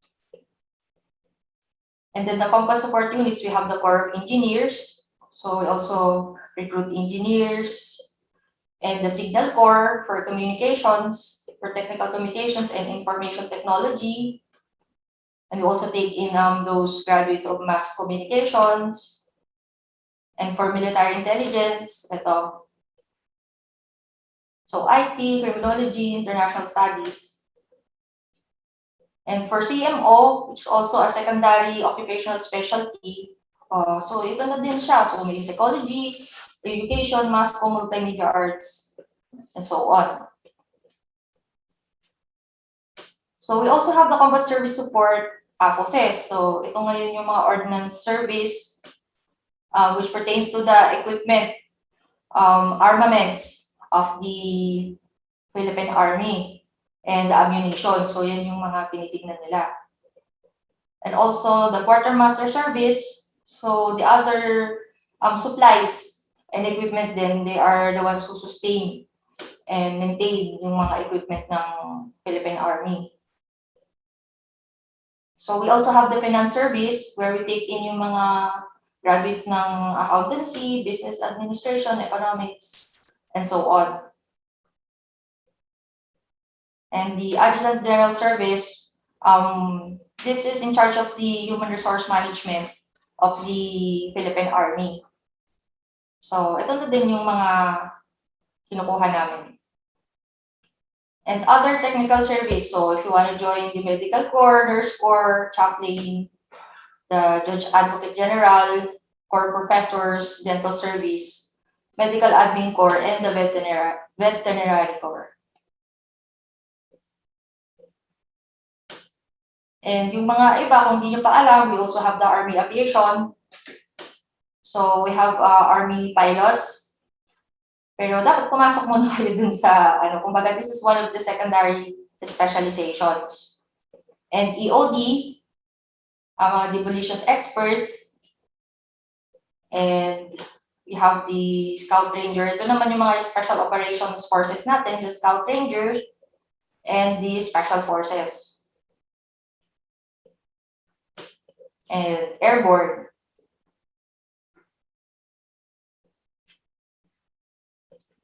So we have the military police or MP, and we have a K9 unit, also a band unit. So meron din kami mga nire-recruit na mga nag-play ng mga musical instrument. So dito, I will just give you the copy of this PDF. If you will be interested, I'll give it to the organizers of this webinar. So pasadahan ko lang dito. So if you wanna inquire, you just check out these links, the 𝗥𝗲𝗃𝗏𝗃𝗲𝗃 or the www.jointhearmy.ph. So makikita nyo na doon yung mga requirements, and then you can also upload na rin doon yung mga documents nyo, and so on. And you need to pass a physical fitness test, so you have to physically prepare din yourself. And there will also be a medical screening dito sa mga AFP medical facilities naman na magkakontak nito. So, there is a certain quota lang kasi right now, meron lang ding 10% quota for female. Pero sometimes it is increased, sometimes it is decreased. Hindi naman talaga siya set in stone kung ano yung quota for the female. So the training for the probationary second lieutenants is at the officer candidate school in the 𝗕𝗵𝗶𝗹𝗶𝗽𝗀. And itong candidate soldier course naman, this is all over the Philippines naman, the infantry divisions na mayroong mga division training units. And also sa amin, meron din kaming ganyan sa armor school. So meron kaming pinaprocess na mga quota every year for candidate soldiers that will be assigned na rin eventually sa unit namin. So yun, you can just check this out in the website na sinabi ko kanina. So halos the same din naman, merong PFT, medical requirements, and then the deliberation, kung sino yung makakapasok. Kasi madami talaga, napakadaming nag-a-apply. Pero ito lang kasi yung quota na binibigay. So mataas din yung competition. So ito for the candidate soldier, ito naman yung makukuha niya as a trainee. So, ayun. So, malapit na, matatapos na ako. Makabalik dun tayo sa ano natin. Yan. So, to close my talk and to reflect back on what I have said, yung I have presented, ito talaga yung natutunan ko na there is no comfort in the change zone and no change in the comfort zone. So if we really want to be someone, may vision tayo para sa sarili natin, what we want to be. Or kung hindi naman para sa sarili natin is kung para sa organization, for the Philippine Army, for the AFP, for our country, hindi talaga tayo magkakaroon ng change without going out of that comfort zone na sinasabi. We will always experience pain, we will always experience challenges along the way. And that is those experiences are the aspects of life that will make us strong and that will make us resilient as we go along and better persons and leaders dito sa ating trabaho and sa ating mga pamilya, and kahit saan pa man tayo mapunta. So with that, thank you very much to the organizers of this event for having me, and good morning po sa ating lahat.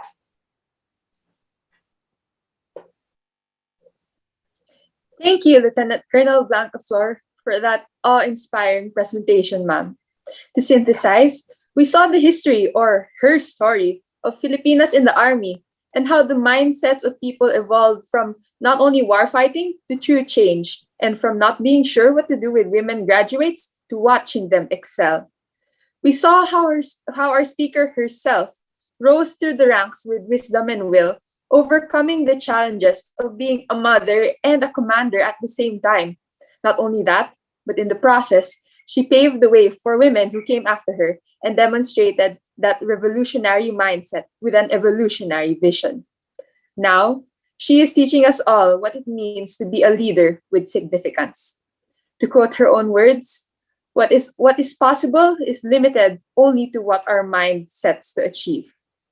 I personally, and for sure our audience, ma'am, are truly and deeply inspired by your presentation, and just maybe considering joining the service of the Army. Again, thank you so much, ma'am. Now, may I remind everyone in the audience to please send in your questions using the Q&A feature of Zoom or in the Facebook comment section in preparation for the open forum later. But for now, it is time to hear from our reactors. Today, we have been joined by remarkable women, Lieutenant Colonel Concepcion G. Riaño, Military Intelligence, Philippine Army, and Vanguard Maria Regina Corazon-Sevilla-Cebal. Lieutenant Colonel Riaño is an alumna of the University of the Philippines Los Baños ROTC unit under the Field Artillery Unit in 1997. She started her military service upon graduating from the Philippine Military Academy in 2001. She also took up her master's in public administration at the National University of Singapore from 2009 to 2010. When she was a first lieutenant in the 56th Infantry Battalion, she got involved in an intense firefight against insurgent rebels, proving that women can fight in the battlefield alongside men. This feat caused her to earn the Distinguished Conduct Star, the second highest military award of the Philippines, making her the first female Philippine Army officer to earn the said award. She also led the military intelligence company in the same infantry division and served as a tactical officer in her alma mater, the Philippine Military Academy. She now serves as the current Assistant Chief of Staff for Civil Military Operations, G7, at the 7th Infantry Division.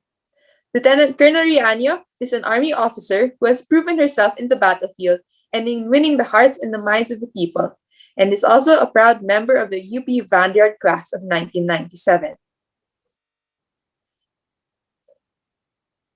Our next reactor, Vanguard Maria Regina Corazon-Sevilla-Cebal, is an alumna of the University of the Philippines Diliman.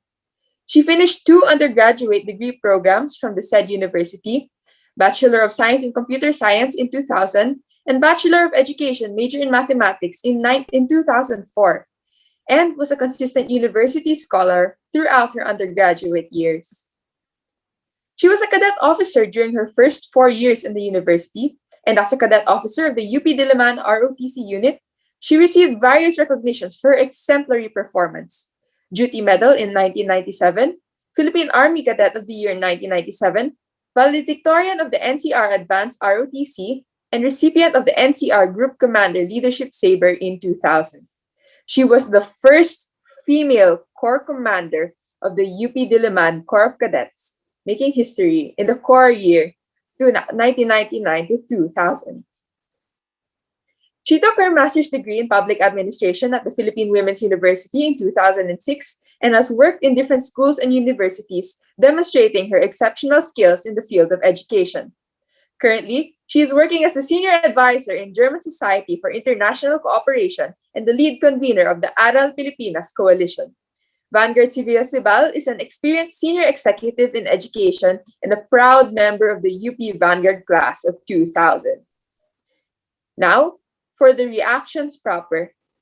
Ma'am, if we may have Lieutenant Colonel Riaño give her reactions, insights, experiences, questions about the presentation. Ma'am, the floor is yours, ma'am.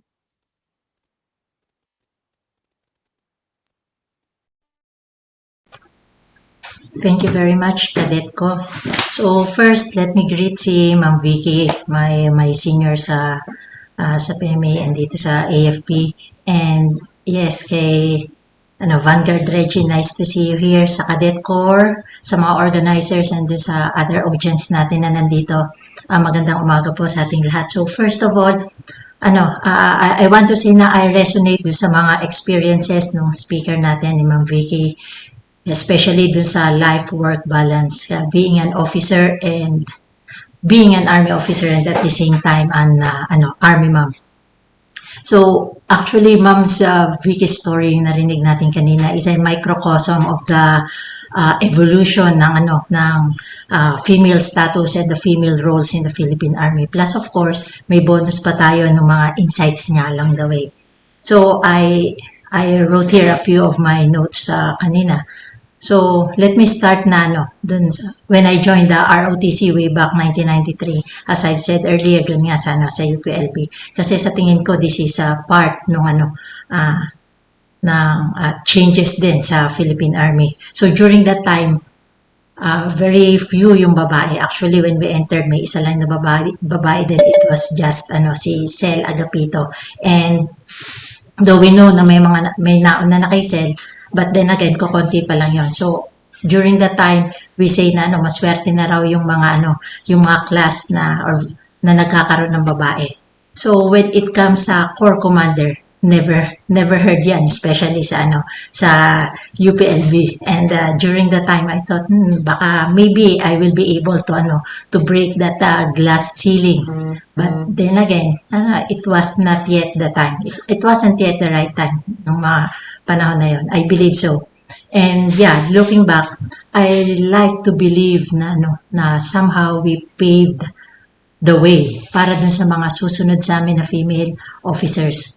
Yeah, kaya nga I'm also proud of kay Brother Reggie being the first female Corps Commander ng UP Diliman.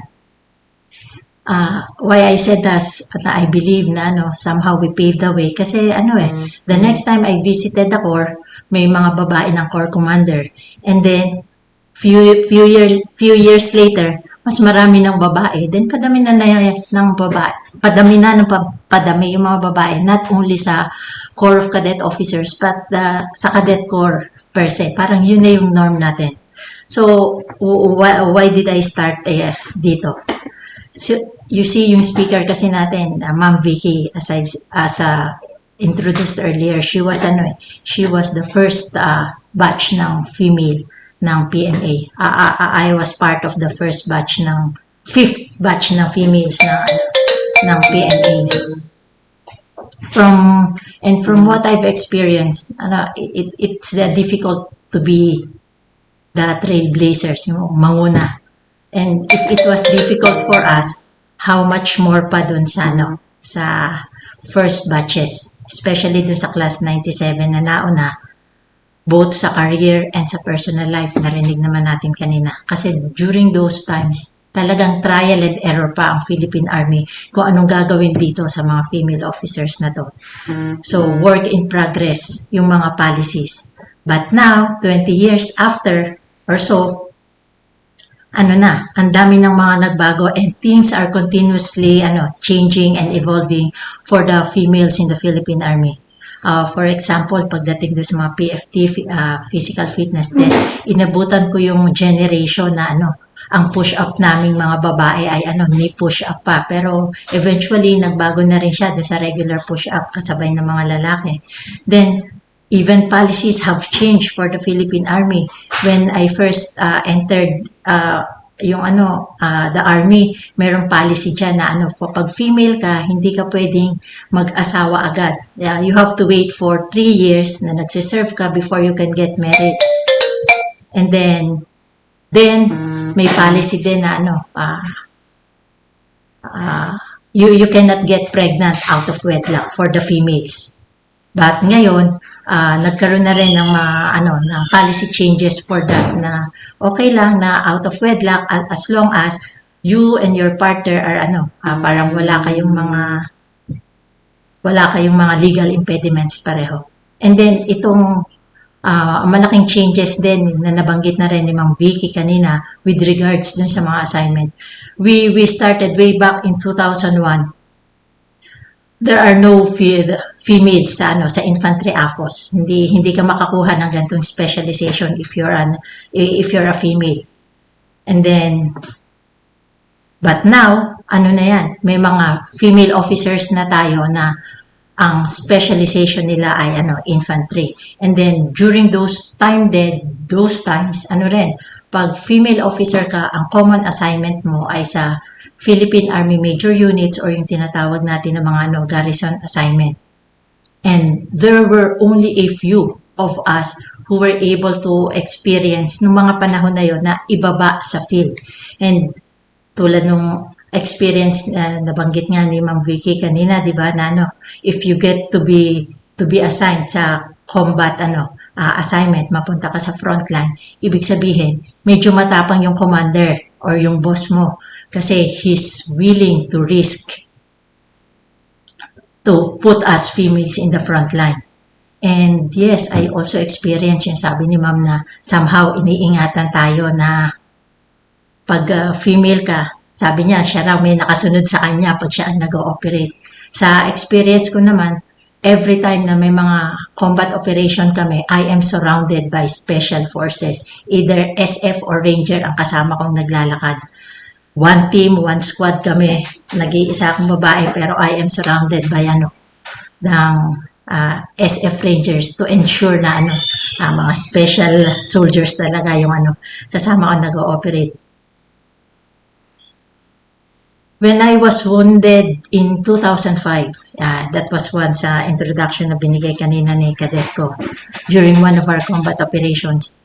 Actually, I was not worried for myself. Though bagsak ako noon, nabitawan ko yung baril ko, I was more worried para dun sa mga kasama kong sundalo. Kasi alam ko during that time na regardless ng mga bala sa paligid namin, tatakbuhin nila ako. Dahil nag-iisa akong babae dun sa unit namin na yun or dun sa squad namin na lumalakad nun. And I know na if I was a male officer, that yung ganong urgency would not be so much kasi Pilipino tayo culturally, inaalagaan natin yung babae namin. And even then, I know, sa tagal kong kasama sila sa lumalakad, I know that these soldiers, though they are my men, they are psyched talaga to take care of females, regardless if you are their commander or their leader. Pero ngayon, norm na may babae tayo sa combat field. Yeah, pinadala pa nga natin sila sa Marawi and yes, nag-frontline din sila sa Marawi and they were acknowledged for their accomplishment. Then nabanggit rin earlier ni Ma'am kanina na yung about the Army's recognition of the women's first. Ako along with Ma'am Vicky and some other females, sama-sama kami na ni-recognize for unang nag-commander, unang naka-Red Cross, unang nag-Gold Cross, and then DCS and all other first battalion commander. There were a lot of congratulations. Sabi nga, so proud kami for a brief moment. Proud na proud kami sa sarili namin. Yes, ako rin, ganun. Same with her. But eventually, we have this realization na it's not so much about being the first. Siyempre, kami yung nauna Di siyempre, nasa amin yung opportunity to be the first in this in these fields. Maswerte kami yung nauna. That's why we had that. But yun nga, looking back upon reflection, you think na it's not the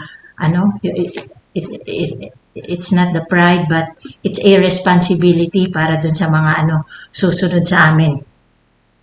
In the same rationale na kung bakit ko nasabi initially when I opened my reaction na I feel na yung stint ko and yung other female officers or female cadet officers noon sa Vanguard, and I think Ma'am Marleya is also here.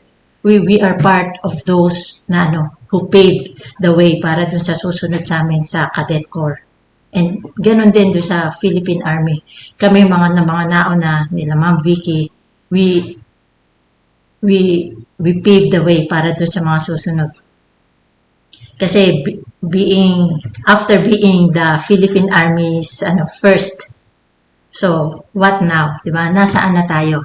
That's why I really appreciate the reflections na binigay kanina ni Ma'am. And so, you see, recently I completed a survey questionnaire about females in counterinsurgency. Basically, ang umiikot yung questionnaire about effectiveness and optimizing yung utilization daw ng females sa counterinsurgency. And ako what? Up to now, ito pa rin ba yung pinag-uusapan natin? Effectiveness ng females? So, iniisip ko while I was answering that questionnaire, this is another indication na despite the progress that we've had attained in the Army or in the AFP as a whole, there are still a lot to be done in terms of perspectives, in terms of values.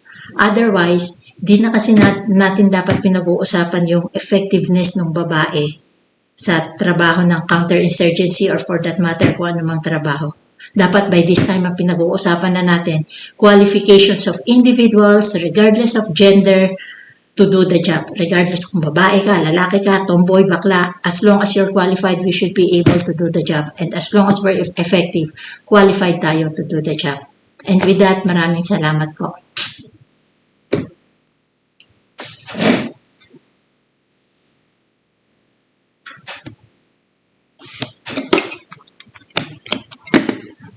Thank you, Lieutenant Colonel Riaño.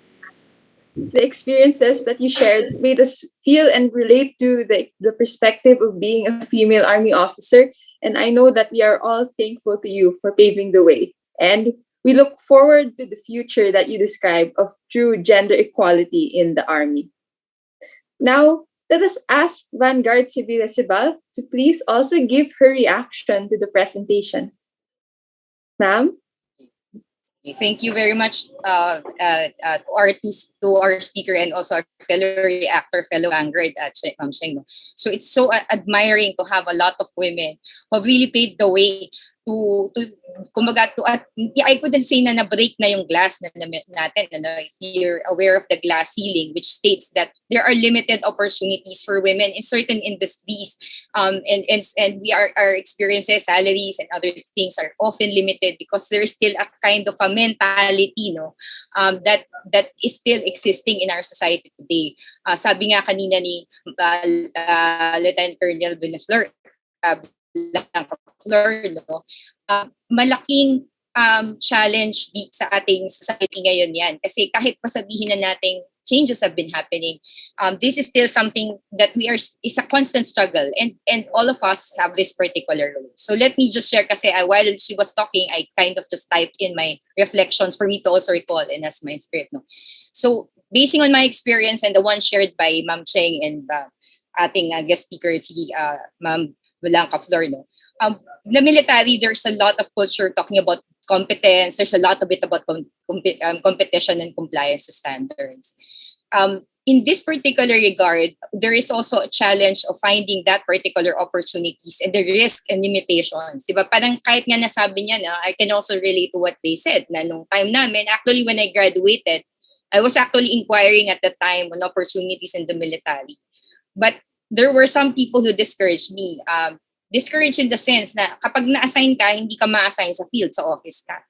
So parang I was kind of disillusioned at the time, na parang bakit ba ako mag-military if there's a challenge in the opportunity, and yung parang limited yung aking options with those things. So parang siguro that became a challenge that I salute ang ating mga pioneer women on this. But these particular opportunities also open doors for a lot of women, in terms of them trying to struggle harder and proving their worth more. So it's both a positive and a negative.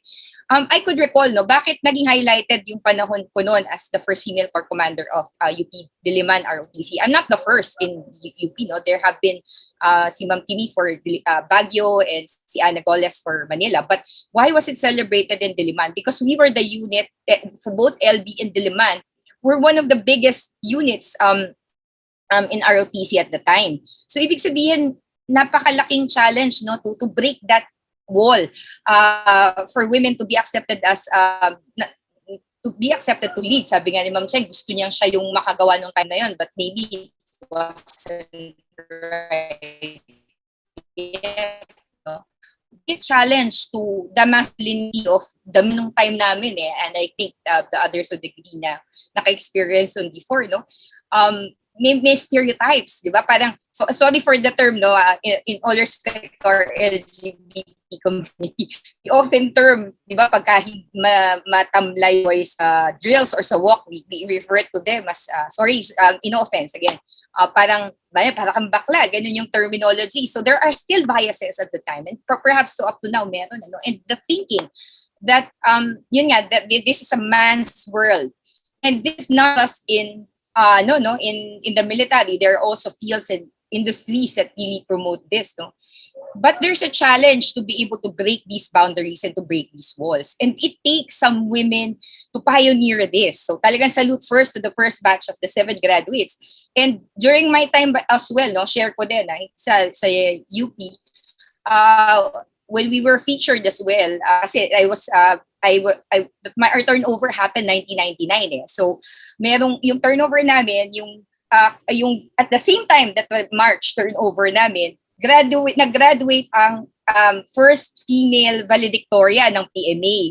I think your name is 𝗨𝗶𝗃𝗲𝗏, if I'm not mistaken, in 99. So more or less happening in the same month, no? So it showed at the time those opportunity na wait a minute, parang pause back, no? Let's try to show that in this particular era, you can break boundaries. If you just give that particular opportunity, if you just keep an open mind and provide certain opportunities for this. So the challenge also for women in the military is that it goes to a certain cycle. Na una-una kasi, it's a matter of accepting eh. How do you accept leadership from a woman through history? Parang we are given examples like Mulan or even the fictional Wonder Woman.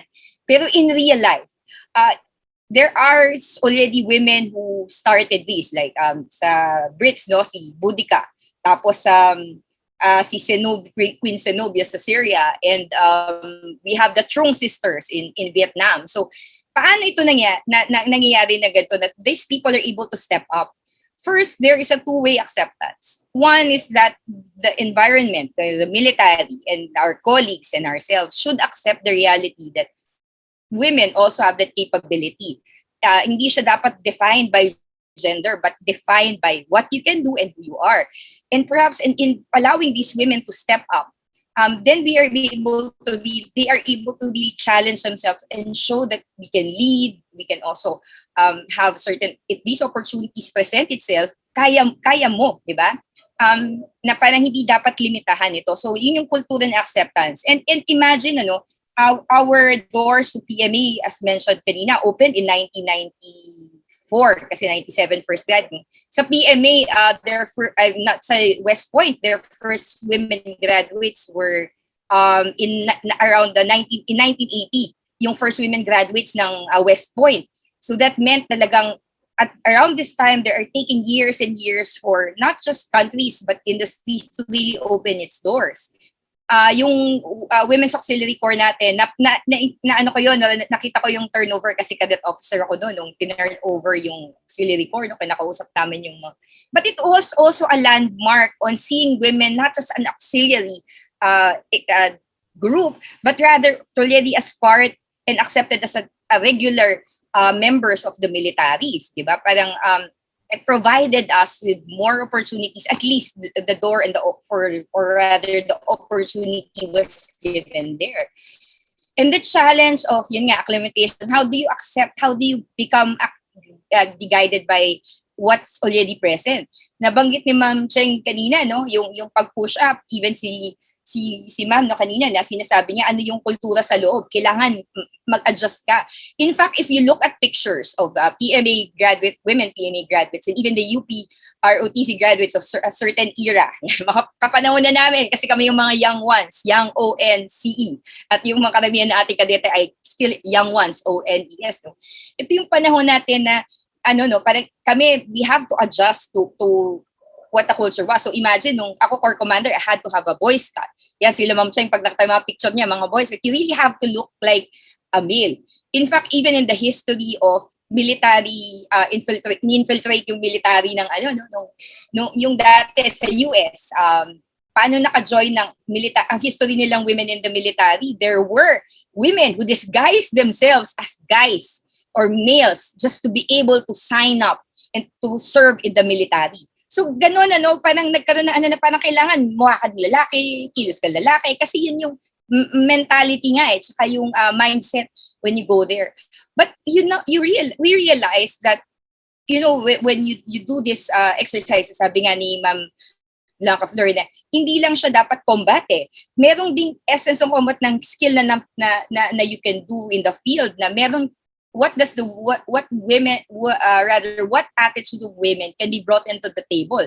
Women in some industries that were male dominated, military, data science is one, women are seen to be very keen on details, which are good for military planning, military training, and all of those.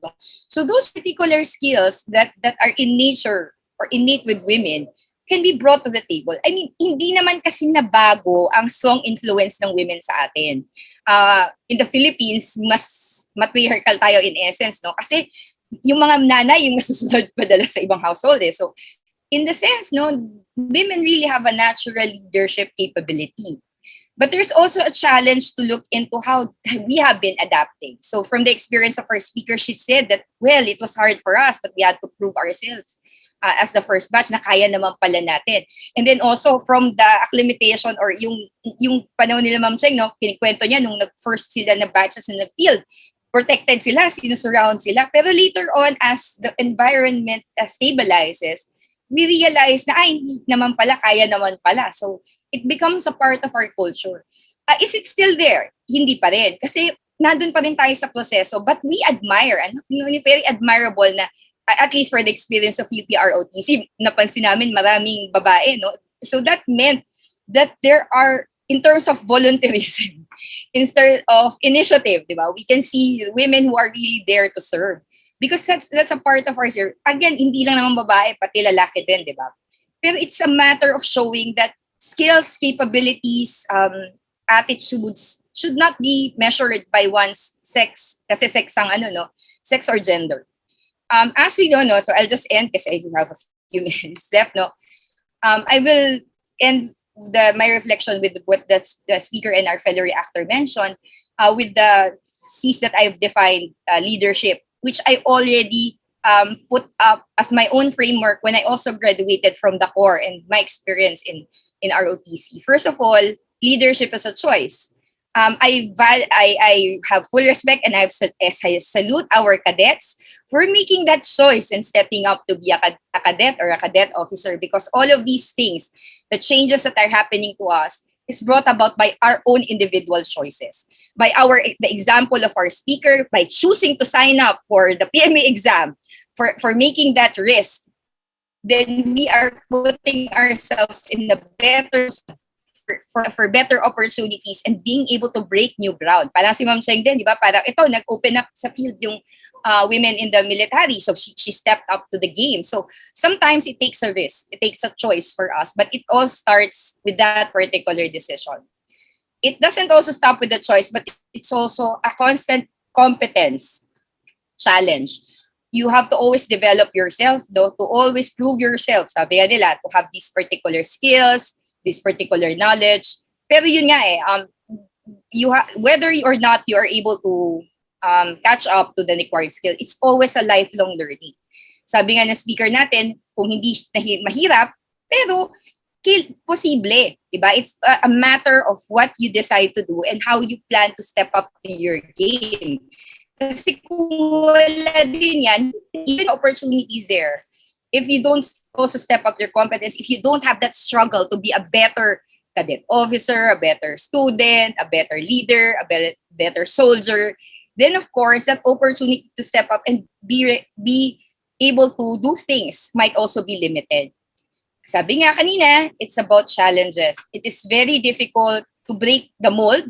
It is very difficult to do a lot of things, especially if you pioneer certain things or if you're the first person who starts it. Pero it's important that we also recognize that these difficulties that we experience, to be able to break these stereotypes, una, ito ay para sa atin, di ba? It helps us to become better individuals. Parang nga si Ma'am parang kanina sinasabi niya we are sobrang distinguished yung speaker tsaka the actor, no, very bemedaled in terms of the field. Pero remember, they did not do the things that they did for the medal. They do it because it needs to be done. And it was not easy. But remember, the medals are just decorations to prove or just para prove that what we do. But the challenge is the reflection that you are able to overcome what you those challenges, the difficulties. Kasi nga hindi naman parang you will only be able to recognize the lesson if you feel the hardship and you're able to overcome it. If you are able to fail mo, hindi naman forever na, parang sabi nga ni Ma'am Cheng, hindi naman siya naging corps commander, yun yung gusto niya. Pero di ba nakapasok siya sa army, and then she got a medal which was talking about how she was able to give something to the country, parang second highest military medal distinction. And so that is because you're able to own certain challenges. You win some, you lose some, but the important is you did your best and you tried and you did your best. And then it is about commitment or standing your ground. Sabi kanina ni Ma'am 𝗏𝗀𝗃𝗲𝗏, ilan silang pumasok, pero ilan lang silang nakagraduate. So it's also when you make that choice, when you overcome these challenges, it is also your commitment to the goal. Diba? Sabi nga niyo, tama ba 2030 pa siya, 2030 siya magre-retire. But with those particular years, it's still a commitment to do to what you're supposed to do, to also have this particular loyalty. Tayo, di ba kami as bankers, we have a certain commitment also, not just to our to the cadet corps or to our organization, but US cadets also a commitment to a greater cause, no, di ba? Kaya nga tayo may duty, honor, and boundary. A commitment to do what is duty well performed, to do what needs to be done with much competence, honor, to do things with honor, and then country, that all of these things are also for a greater society and for our country. And of course, the last is leadership is nothing if you are not able to contribute. Sometimes our contributions of our leaders are recognized, parang yung ng ating dalawang our fellow reactor Ma'am Cheng and Ma'am Colonel 𝗏𝗏𝗏𝗏𝗏, that their contributions are recognized. But most often the times we realize it's not. But what the important thing is, we constantly do what we can. So parang maganda yung shinare din nila na ito ay about ano ba yung magagawa mo. Kasi ang legacy ng isang tao ay hindi naman ang medalya mo eh.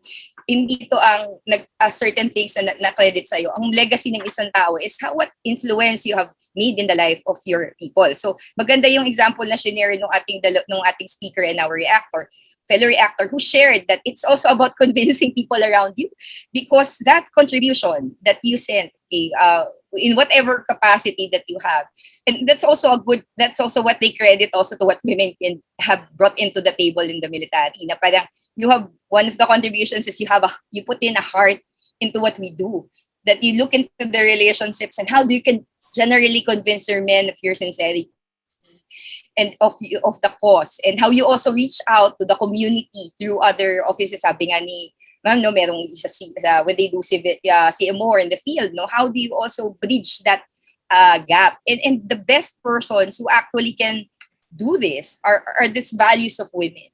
So parang ako lang siguro as I end, no, the greater challenge that we have for myself, na parang a constant challenge for myself, and also the challenge that I pose to people, especially kayo, yung ating mga cadets, no?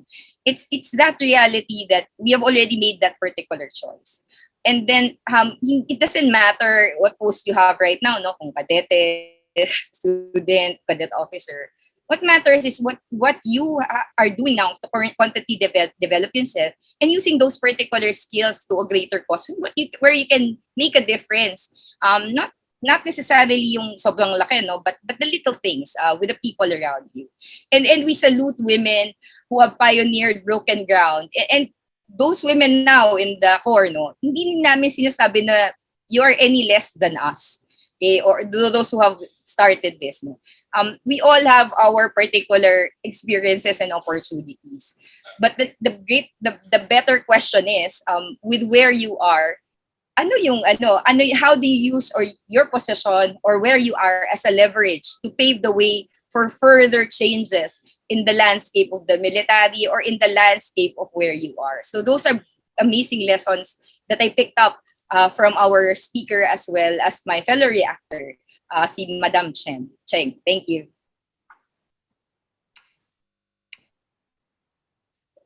Thank you, Vanguard 𝗨𝗏𝗏𝗏𝗏𝗏.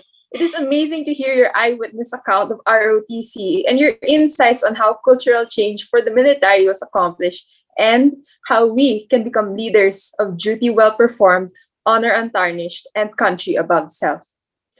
And moms, as intriguing as this discussion is, I'm afraid that we have to cut it short because we will now be moving on to the open forum. Thank you so much to everyone who sent in their questions. You may continue to send them in through the Q&A feature in Zoom and the Facebook comment section. Please also indicate which speaker or reactor you wish to answer your question. And for now, we will move on to our first question. So we have this from Ernalyn Eluriaga from FINMA University of Iloilo, ROTC. She asks, how do women excel in the pursuit of greatness in the male-dominated profession? What are several key factors?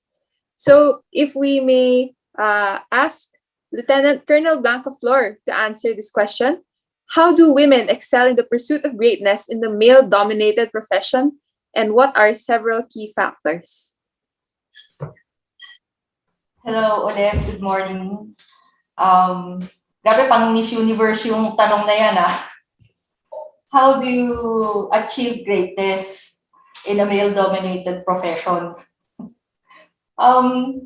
Actually, nung being the first batch in PMA, by just being there by being there mismo, and at the time talagang the resistance is high when it comes to having females in the PMA kasi hindi pa talaga lahat on board noon or accepted na kumbaga ang feeling nila noon is yung batas is just dumped on them, magpasok na kayo ng babae. Parang ganun. Pero despite the resistance, nandyan na nga kasi yung batas, pa rin, kaya very challenging talaga yung mga unang part ng acceptance ng females sa PMA. And by just being there, you're already breaking the mold, you're already breaking reframing the perspectives ng mga tao. And then nung nakita na nila na nandun na kami, na kinakaya naman namin yung training, kinakaya naman namin yung academics, and some of my classmates also tapped when we graduated. So dun pa lang, it's a slow process, pero by just being there, by stepping up to those opportunities, when we go to this path, hindi naman namin inisip na maging great We just wanted gusto namin yung opportunity na maging officer. Gusto namin magkaroon ng scholarship. Kasi at that time, hindi yung inisip ko, I want to help my parents. So, medyo vague pa yung when it comes to patriotism. Gusto ko lang mag-survive doon sa training. Gusto ko lang makagraduate. And then, nung pagdating na sa Army, doon na mas na-solidify yung desire ko to serve, na marami pala akong pwedeng ma-impluwensyahan, marami pala akong pwedeng matulong sa mga kababayan ko by being an Army officer. So, hindi ko lang talaga yung ma-express kung paano ba maging great. But, to be able to step up, to have the heart to help the people, and to help the organization improve. So, it's not really about seeking greatness, but being of help or makatulong or dun sa mga challenges na kinakaharap natin dito sa organization. And being a woman, syempre, male-dominated nga talaga, sometimes you really have to have the courage or the audacity to speak up. Kasi hindi talagang, may times talaga na mahihiya ka magsalita Pero kailangan mo ng bravery talaga. You have to master this bravery within yourself to speak up and to say na ito yung perspective ko, So, yung point of yung courage within yourself to have this vision na gusto mong makatulong. So, for me, it's not really about greatness. So, thank you. Ma'am, thank you for that insightful answer, ma'am. We have another question, and I think this will be addressed to our speaker din po, ma'am. It's here in the Q&A. It says, what are the policies of the Philippine Army with regards to other genders, such as those who are members of the LGBTQIA+ community?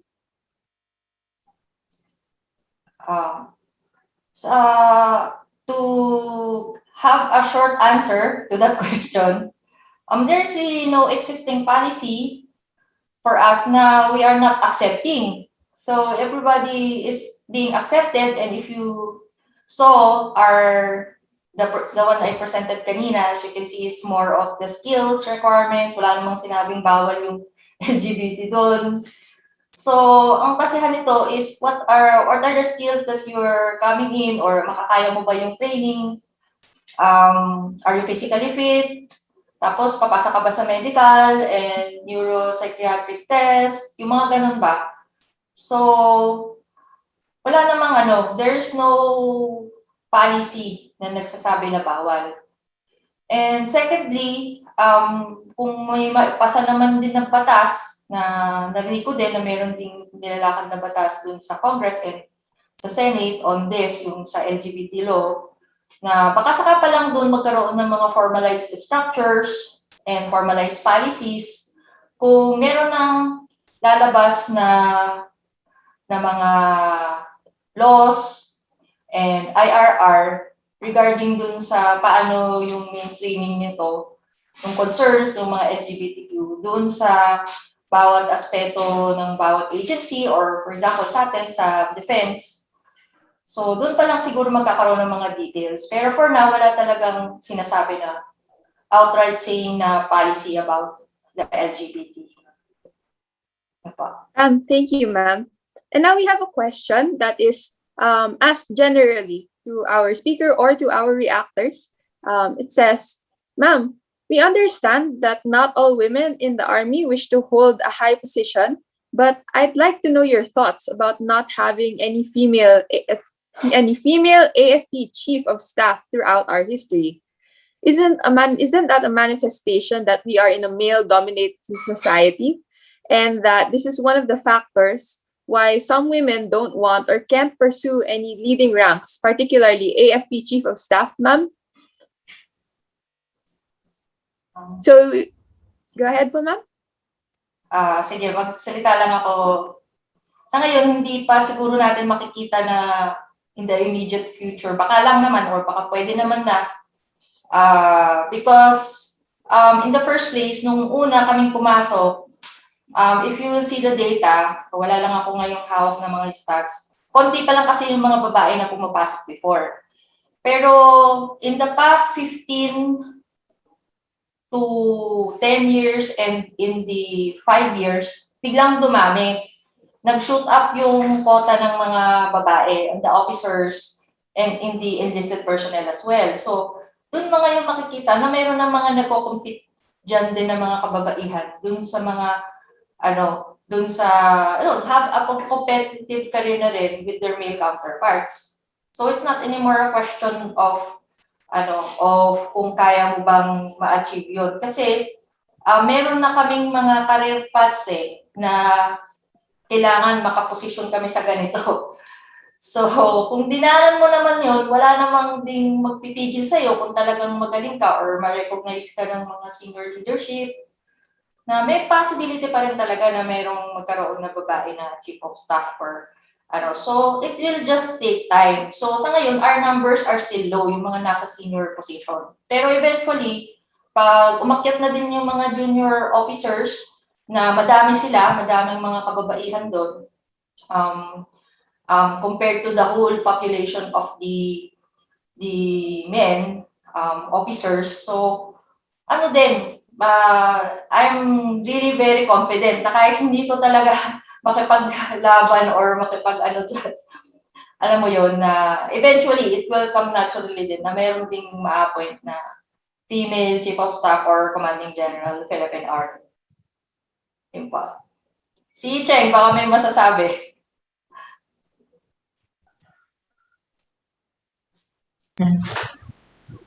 Yes, ma'am, I agree na eventually darating yan. Sa ngayon, maliit, very small pa lang talaga yung chance kasi nakita niyo naman doon sa statistics na pinakita kanina, only 6% out of 100,000 population ng Philippine Army are women. So, kung maliit yung pool natin ng pagpipilian natin, it follows na maliit din yung chances of being di ba? Para mapili ka, but eventually it will come. I believe that just like yung pagkakaroon ng corps commander natin sa UP Vanguard, eventually dumating siya. Darating yan. Ma'am, kasi I'm not from the AFP, so I can be free to say what. Sa atin kasi we might maybe not immediate, but it can happen within our lifetime. We will see first, perhaps rising to the ranks would be CGPA or sa Air Force na general na women. And hindi to nalalayo, no? It may happen again within our lifetime and soon after this. I mean, these are things that are also shaped by yung parang perseverance sa ating women in the military, as well as, of course, conditions in our society. Kasi nagsha-shape na di ba? We have even conditions for LGBTQ+, di ba? And other things that have been shaping what the mindset that is happening to us. So it may happen. So malay natin, ito pa, parang hopeful thinking, malay natin yung ating guest speaker, before she retires, she becomes either the head of the RB or AFP, balay natin, di ba? Chief of Staff. O yung pangarap ni Madam Breaño is hindi siya maging first female commander, pero siya ang first female na general or Chief of Staff, di ba? So these things can happen, and we hope, but remember that these will be shaped by what we are preparing the ground for. And it's not just the people in position, but the people, even kayo. Or perhaps maaring hindi itong speaker natin, maaring from our cadets or from our cadet officers pag nag-pursue, baka kayo yan, di ba? So let's put our little hopes up, and then we work towards that. And we thank the women in the military for working continuously towards improving the conditions of women in the military and improving their chances and getting better opportunities for each and every person, and especially for women. Thank you, ma'am. So relating to that, we actually have our next question from Rani Lucero. So it asks for Lieutenant Colonel Blanco Flor, can you please provide client-focused GAD activities implemented or are currently being implemented by the Army?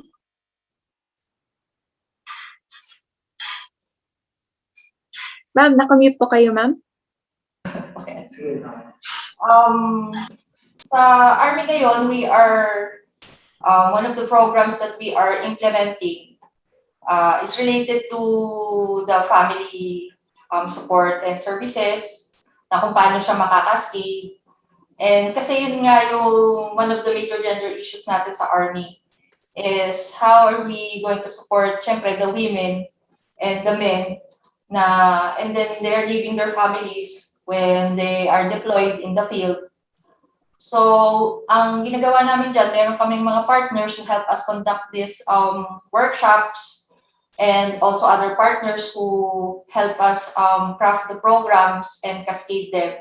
So, sa ngayon, nandito pa lang siya sa HPA, but soon we also have a plan na ma-download din siya or ma-cascade din siya to the whole Army as well. So, meron kaming mga partner civilian NGOs and partner civilian institutions like the Philippine Army Ladies Club. So yun yung mga katulong namin and other organizations as well para ma-implement natin itong about the family. And another program is we have the gender-based violence referral system na has been in the Army since 2015 na na-launch siya.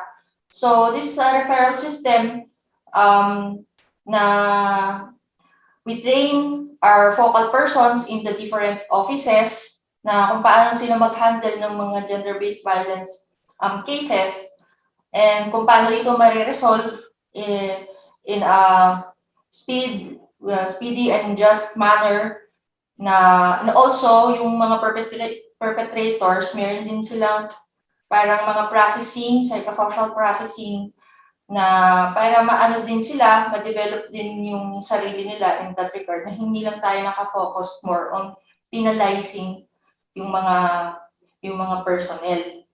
And with this, kailangan din maging open also yung mga advocacies, na maging open yung mga personnel natin on filing complaints or using the other informal mechanisms or the referral system focal persons na para maipaabot yung kanilang concerns or complaints doon sa proper forum and ma-address sila.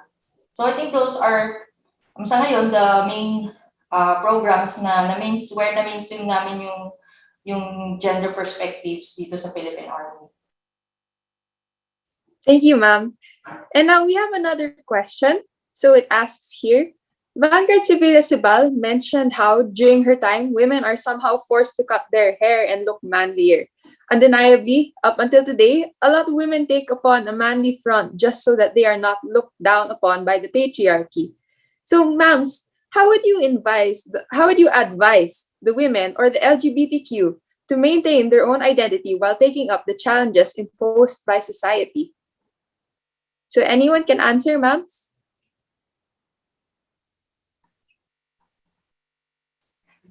Miss Universe na naman.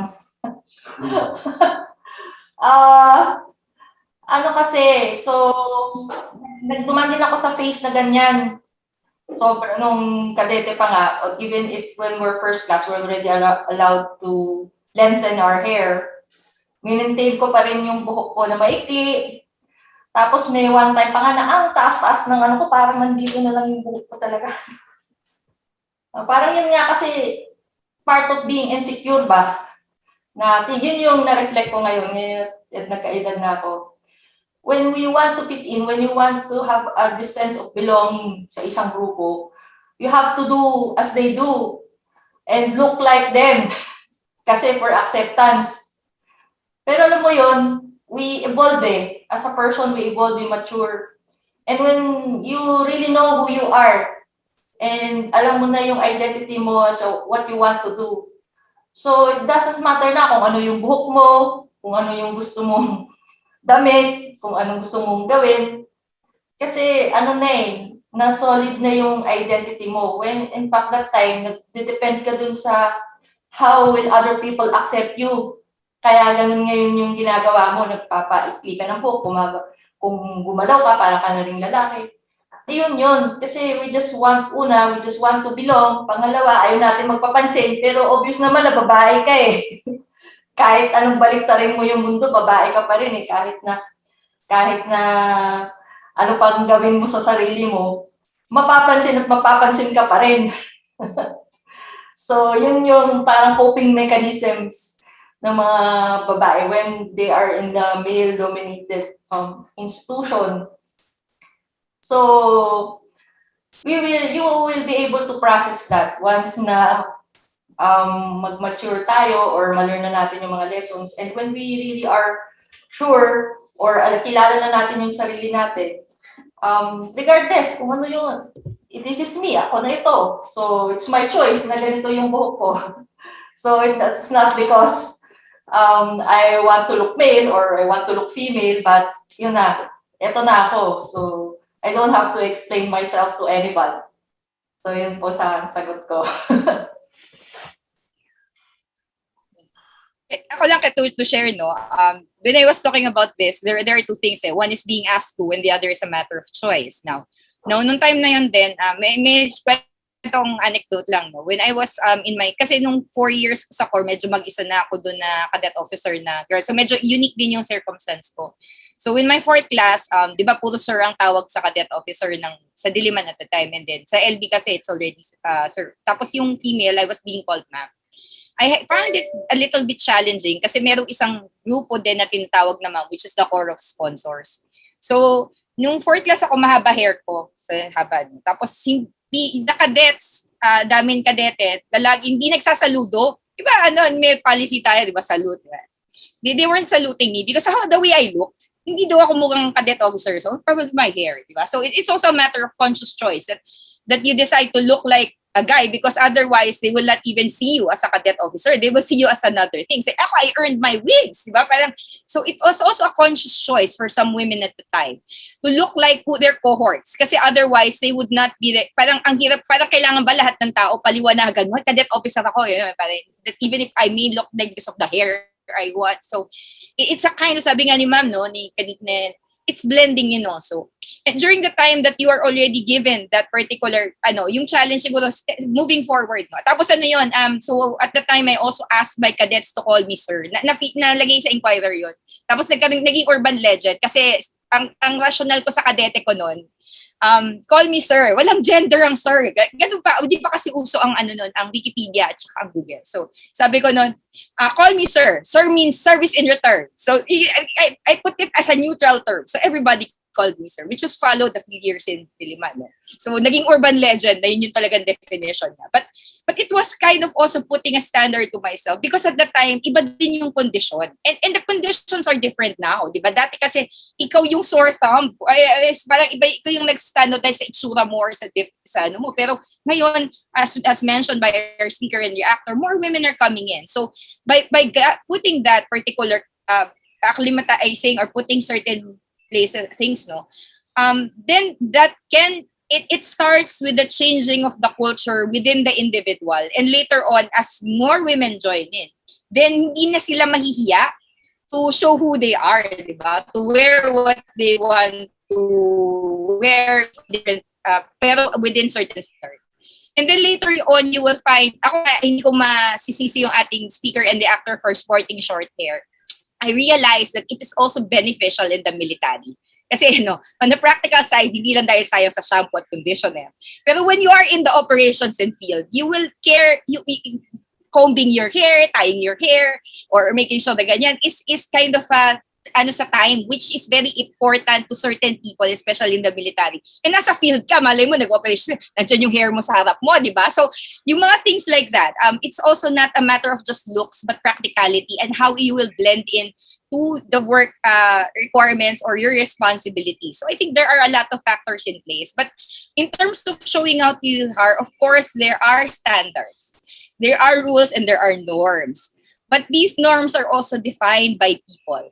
And it takes a person, sabi nga ni Ma'am Speaker, di ba, you have to have the initiative to speak up.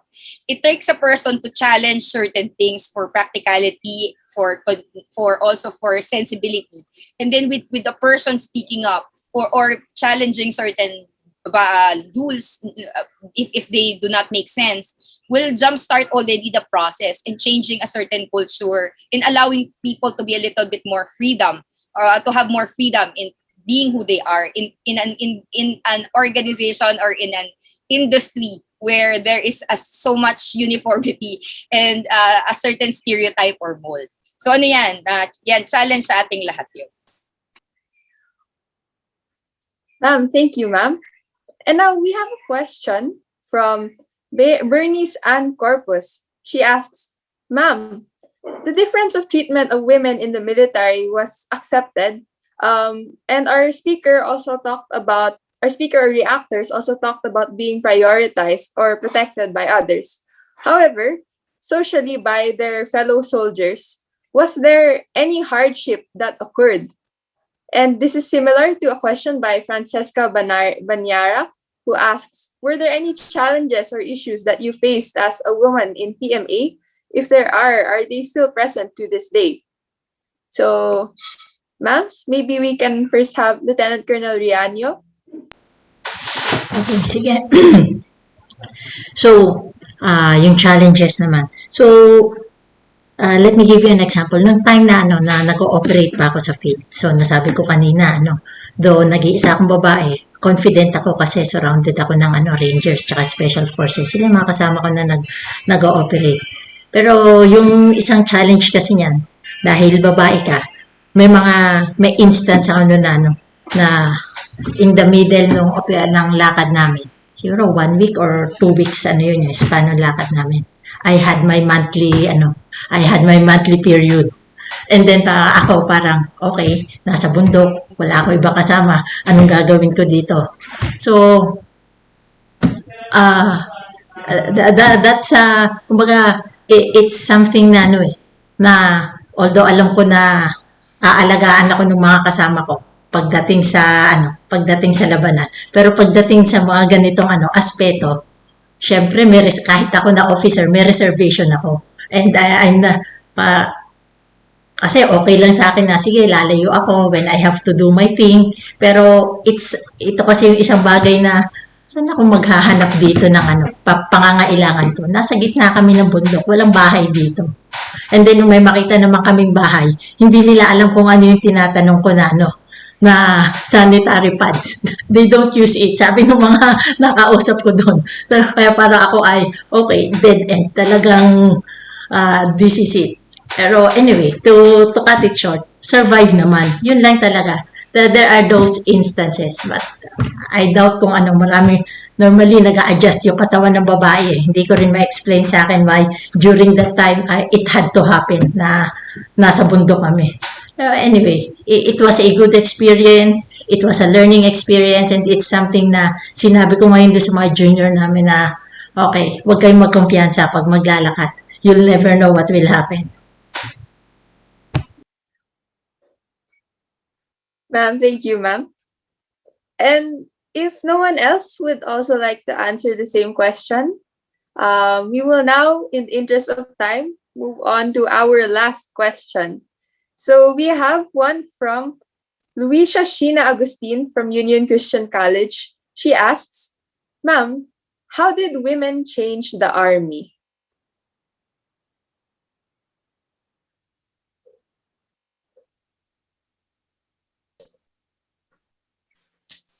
So, marami. By the very presence namin na even if kami lang yung mga operational officers no, na nasa field, nung time na ako, si Lorenzo Santiago was also an infantry company commander during the time of the All-Out War. Iba nagbabago din yung isip ng mga tao na the usual na nakikita nila na puro lalaki lang, and then all of a sudden meron ditong babae na kasama ng mga tropa. So nagugulat sila na, oy, may ganito pala. So it is a start na nagkakaroon sila ng awareness during that first time na nag-graduate kami, and then nag-deploy kami, and even din sa mga ibang branch of service, ganun din na pasabar ko yung mista ako sa Navy, tapos dun din sa Air Force, and now nandito na rin kami sa mga positions na to wherein commanders na kami sa battalion level. Maraming nababago doon, and nakikita ngayon nila yung difference of perspectives na paano mag-handle yung babae tsaka paano mag-handle din yung lalaki. So, di naman namin sinasabi na mas magaling ito or mas magaling dyan. So, nakikita nila na mayroon ding mga kagalingan na lumalabas, like dun sa mga kababaihan is sa women leaders, lumalabas yung pagiging mother or being a nurturer mo sa mga tao. So, hindi ka ngayon mahihiya na mag-care or maging concerned. Whereas yung sa mga lalaki is parang they always have this wall there na parang hindi mo sila malapitan. Hindi mo masabi yung problema sa kanila, and na-experience ko nga yung even yung mga misis ng mga sundalo lumalapit sa akin na may mga problema silang gano'n. When pag lalaki, yung CO, hindi naman sila makalapit ng basta-basta. So, yung gano'n, yung openness, yung paano ka nag-care sa mga tao, so mas nagiging pronounced kasi nandun nga yung mother instinct natin. So, yun din yung tingin ng mga personnel sa atin, na yun yung nakikita ko at first. And ngayon, nandito na tayo sa mga ganitong positions, marami na rin tayong mga pwedeng ma-influence na mga programs and projects na kadalasan before, hindi naman siya napapansin, like yung sa family. So, sino naman sa mga lalaki kung sinasa-sideline yung concerns about family, pero pag yung babae, we can already bring it to the table na ito yung concern ng mga tropa na hindi lang tayo dapat puro trabaho. We also have to take care of their family or the aspects na kasi kung hindi naman din sila maka-perform ng mabuti dun sa trabaho nila where they are out in the field, they are risking their lives, and then they're leaving their families behind. So, yun yung mga concerns na yun ay nabibring out na kasi we are already in this position na we already have influence, we already have a voice and we have the service reputation na so far credible naman, di ba, Cheng? na yun na nga nakikinig naman, meron naman ding nag-a-adapt ng mga ideas from the senior leadership. So, nakakatuwa. So, ito yung mga yung mga aspects on how nakikita ko sa ngayon and even way back kung paano nababago unti-unti yung presence ng mga women sa Philippine Army. Can I ano lang to add to? So very maganda po yung insight nating speaker kanina when she mentioned about yung parang giving a heart to the military, because in history we also know ano, for lack of a better term lang, no, yung parang brutality or parang sobrang masculinity ng industry or that particular area.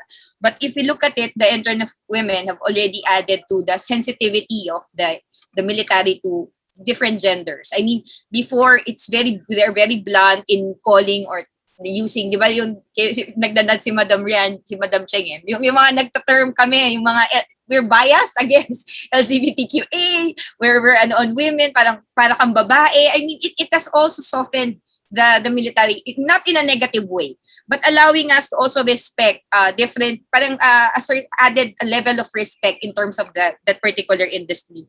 Women also bring to the table in terms of planning, attention to detail. Yan, di ba? Kaya minsan na-realize ko ngayon as I mature, hindi pa lang dahil kaya ang mga women nasa opisina dahil lang hindi nila kaya, pero dahil sila yung magaling sa sa mga detalye, no, na things that sometimes kasi as yung natural instinct as mothers, no, it also gives as mentioned, no, additional perspective. Dati kasi isang side lang of the coin yung madalas. Sabi nga niyo, nakikita mo yung perspective ng isang mother, nakikita mo yung isang perspective ng pamilya nung dumating. Dati parang very focused ka lang on this. So you put a little heart, yun nga, in a good way, nagkakaroon ka ng heart dun sa industry. The ability to improve further the plans, operations, and how these things are being dealt with. The military is mostly before more of a physical, associated with physical things, but now it is now, by the entry of women, you have now focused on the leadership component that offers a certain level of thought, mentality, and also a certain level of values into that. Still a long way to go, still a lot of improvement, but slowly but surely, with the likes of our leaders, ang ating sa 𝗏𝗏𝗏𝗃𝗏, leading the God of the Army, and also ang ating very distinguished fellow vanguard na si Madam Cheng, with the likes of these people who are already positioned and who are already a part of the Army, then we are sure that there are further changes and developments that will be brought in the Army because of the values that women like them bring to the table. Thank you, ma'am. And if no one else will answer the same question, so we will now move on to our synthesis part. So thank you po talaga for all of your time and insights, and to synthesize our fruitful and meaningful discussion this morning. So may I ask our speakers and reactors to share their closing thoughts. So we will do this in the order of presentation. Lieutenant Colonel 𝗏𝗏𝗏𝗃, what would you like our audience to take away from this morning, ma'am? Nasabi ko na yung lahat ng nasabi ko kanina. I would just like to take this opportunity to thank the UP Diliman ROTC and Vanguard organization for having me. With special thanks to your commandant, si Colonel Datuin, sir. If you're watching, thank you for your interest and for thinking of me to share my thoughts and insights dito sa very distinguished group na ito. And as for my parting words, pare-pareho lang naman tayo ng goal dito sa serbisyo. We want to serve our organization, we want to serve our country, and we want to have a better country, a better Philippines. So with this goal or with this vision in mind, kailangan nating magtulungan kasi isa lang naman yung gusto nating mangyari, and we need to change. Marami tayong kailangang baguhin sa mindsets and belief systems ng mga kasama natin sa trabaho or even ang ating mga stakeholders. So if we will just focus on this, hindi talaga malayong mangyari na we will succeed in our vision to have a country that we can be proud of. Ayun po. Thank you. Thank you, Lieutenant Colonel 𝗏𝗏𝗏𝗏𝗃𝗏, ma'am. And now, so if we can go to Vanguard 𝗏𝗏𝗏𝗏𝗏 for her closing thoughts as well. Thank you. Na-pressure naman kami. Parang we didn't know that we are to share closing thoughts. Naganap tuloy ako ng props. So, siguro with what I saw in my table, ito na lang si Harry Potter. No? Kasi di ba sa Harry Potter, may sorting hat. When you were asked to choose what house you were into, it's also a matter of choice. We have different skills. We have different abilities. And we use them. We have to use them well. We have a lot of things that we have no, as individuals. And parang sabi ni, I think Theodore Roosevelt, do what you can where you are with what you have.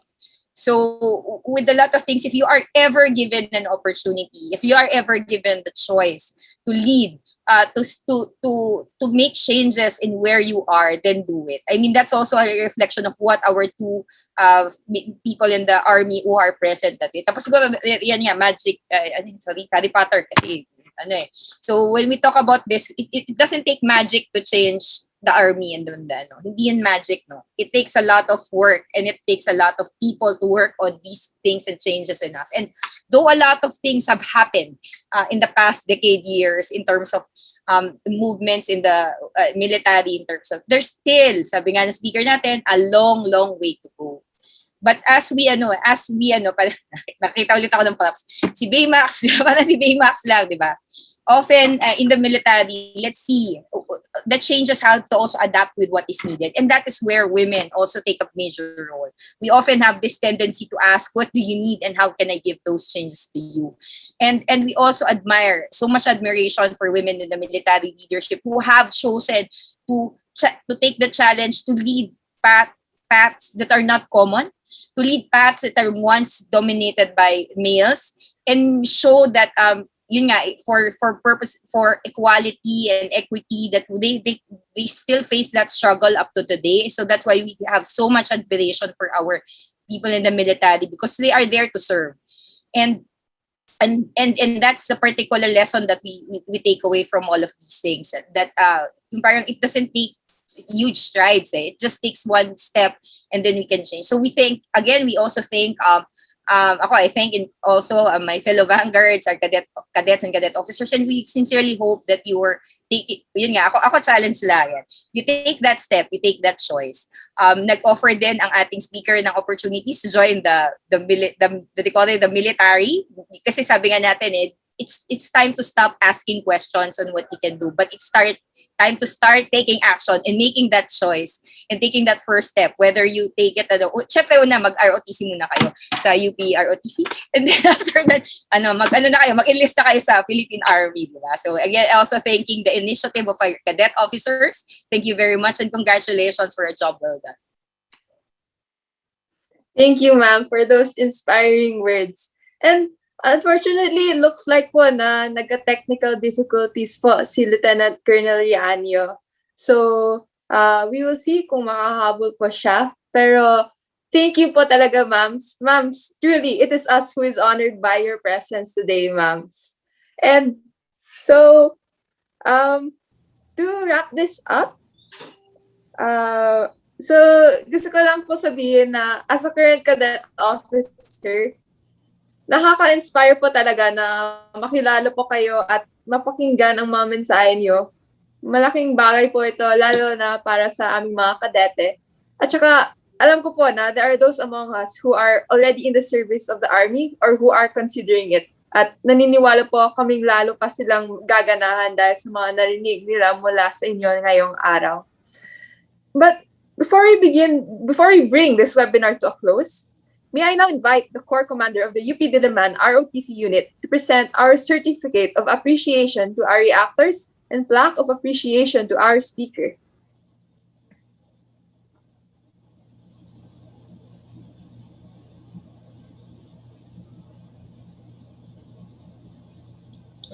Thank you again, ma'ams, for our first reactor, Lieutenant Colonel Concepcion G. Reaño, Military Intelligence, Philippine Army. Thank you for the engaging discussion that you helped create today. I would like to present to you this simple certificate of appreciation for sharing your valuable knowledge and insights during this webinar conducted by the UP Diliman ROTC in celebration of National ROTC Month and the International Women's Month. Signed by yours truly, Cadet Lieutenant Colonel Co, and by our Commandant and Department Head, Colonel 𝗦𝗵𝗶𝗃𝗄𝗏, General Staff Corps Infantry, Philippine Army. To our second reactor, Vanguard Regina Corazon-Sevilla-Sibal, ma'am, for sharing your valuable knowledge and insights. So I would like to present to you the Certificate of Appreciation for participating with us in this webinar entitled SIYASAT, conducted by the University of the Philippines Diliman ROTC unit in celebration of National ROTC Month and the International Women's Month. Signed by, again, ma'am, yours truly, and by our Commandant and Department Head, Colonel 𝗗𝗵𝗶𝗹𝗶𝗃𝗲, General Staff Corps, Infantry, Philippine Army. And last but not the least, for our speaker, Lieutenant Colonel 𝗕𝗵𝗶𝗃𝗲𝗍𝗍, Cavalry, General Staff Corps, Philippine Army, ma'am. On behalf of the UP Diliman ROTC unit, we would like to present to you this plaque of appreciation. Department of Military Science and Tactics, University of the Philippines Diliman, Quezon City, Metro Manila. This plaque of appreciation is presented to Lieutenant Colonel 𝗕𝗵𝗶𝗃𝗲𝗍𝗍, Cavalry, General Staff Corps, Philippine Army, the commander of the Armor Maintenance Battalion, for sharing her valuable knowledge and insights as Pioneer Chief of Office of the Army Gender and Development during the webinar entitled SIYASAT, Breaking Down Gender Roles in the Philippine Army, conducted by the University of the Philippines Diliman Reserve Officers Training Corps in celebration of the National ROTC Month and the International Women's Month, given this 27th day of March 2021, signed by Cadet Lieutenant Colonel John Timothy Chico, First Class. Thank you, ma'am, once again, and by our Commandant and Department Head, Colonel 𝗗𝗵𝗶𝗹𝗶𝗃𝗲, General Staff Corps, Infantry, Philippine Army. Ma'am, may this plaque be a symbol of our appreciation and remind you of the encouragement that you have given us today, ma'am, especially to the viewers with us right now. Once again, we thank you and may you continue inspiring soldiers of all genders in our armed forces, ma'am.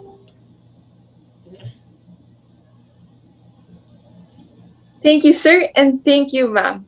So may we now request our Corps Commander, our speaker, and our reactors for the photo opportunity. So 1, 2, 3.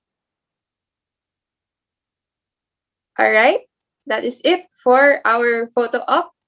And now I would like to thank all of our speakers and reactors for being with us on this momentous occasion and for gracing our webinar.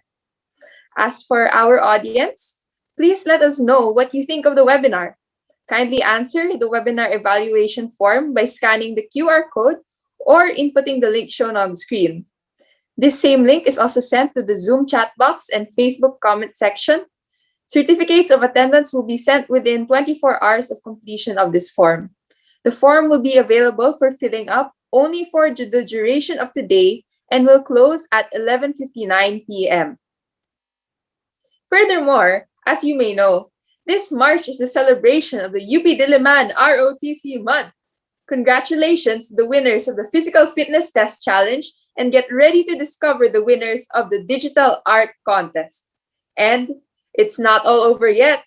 UP ROTC is about to have its Dash 2021 Virtual Charity Fun Run.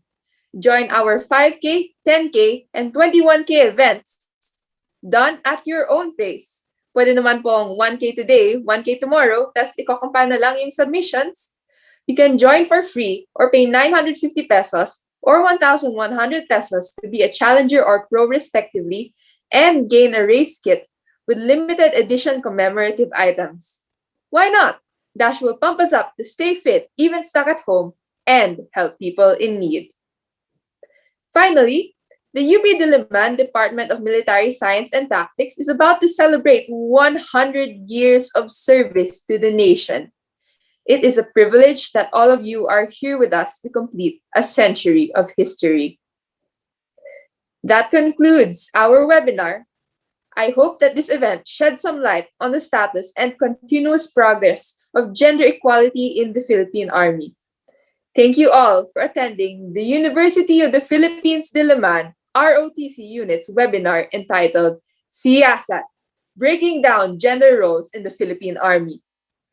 From all of us here at the Corps, keep safe and healthy. We wish you a very good day.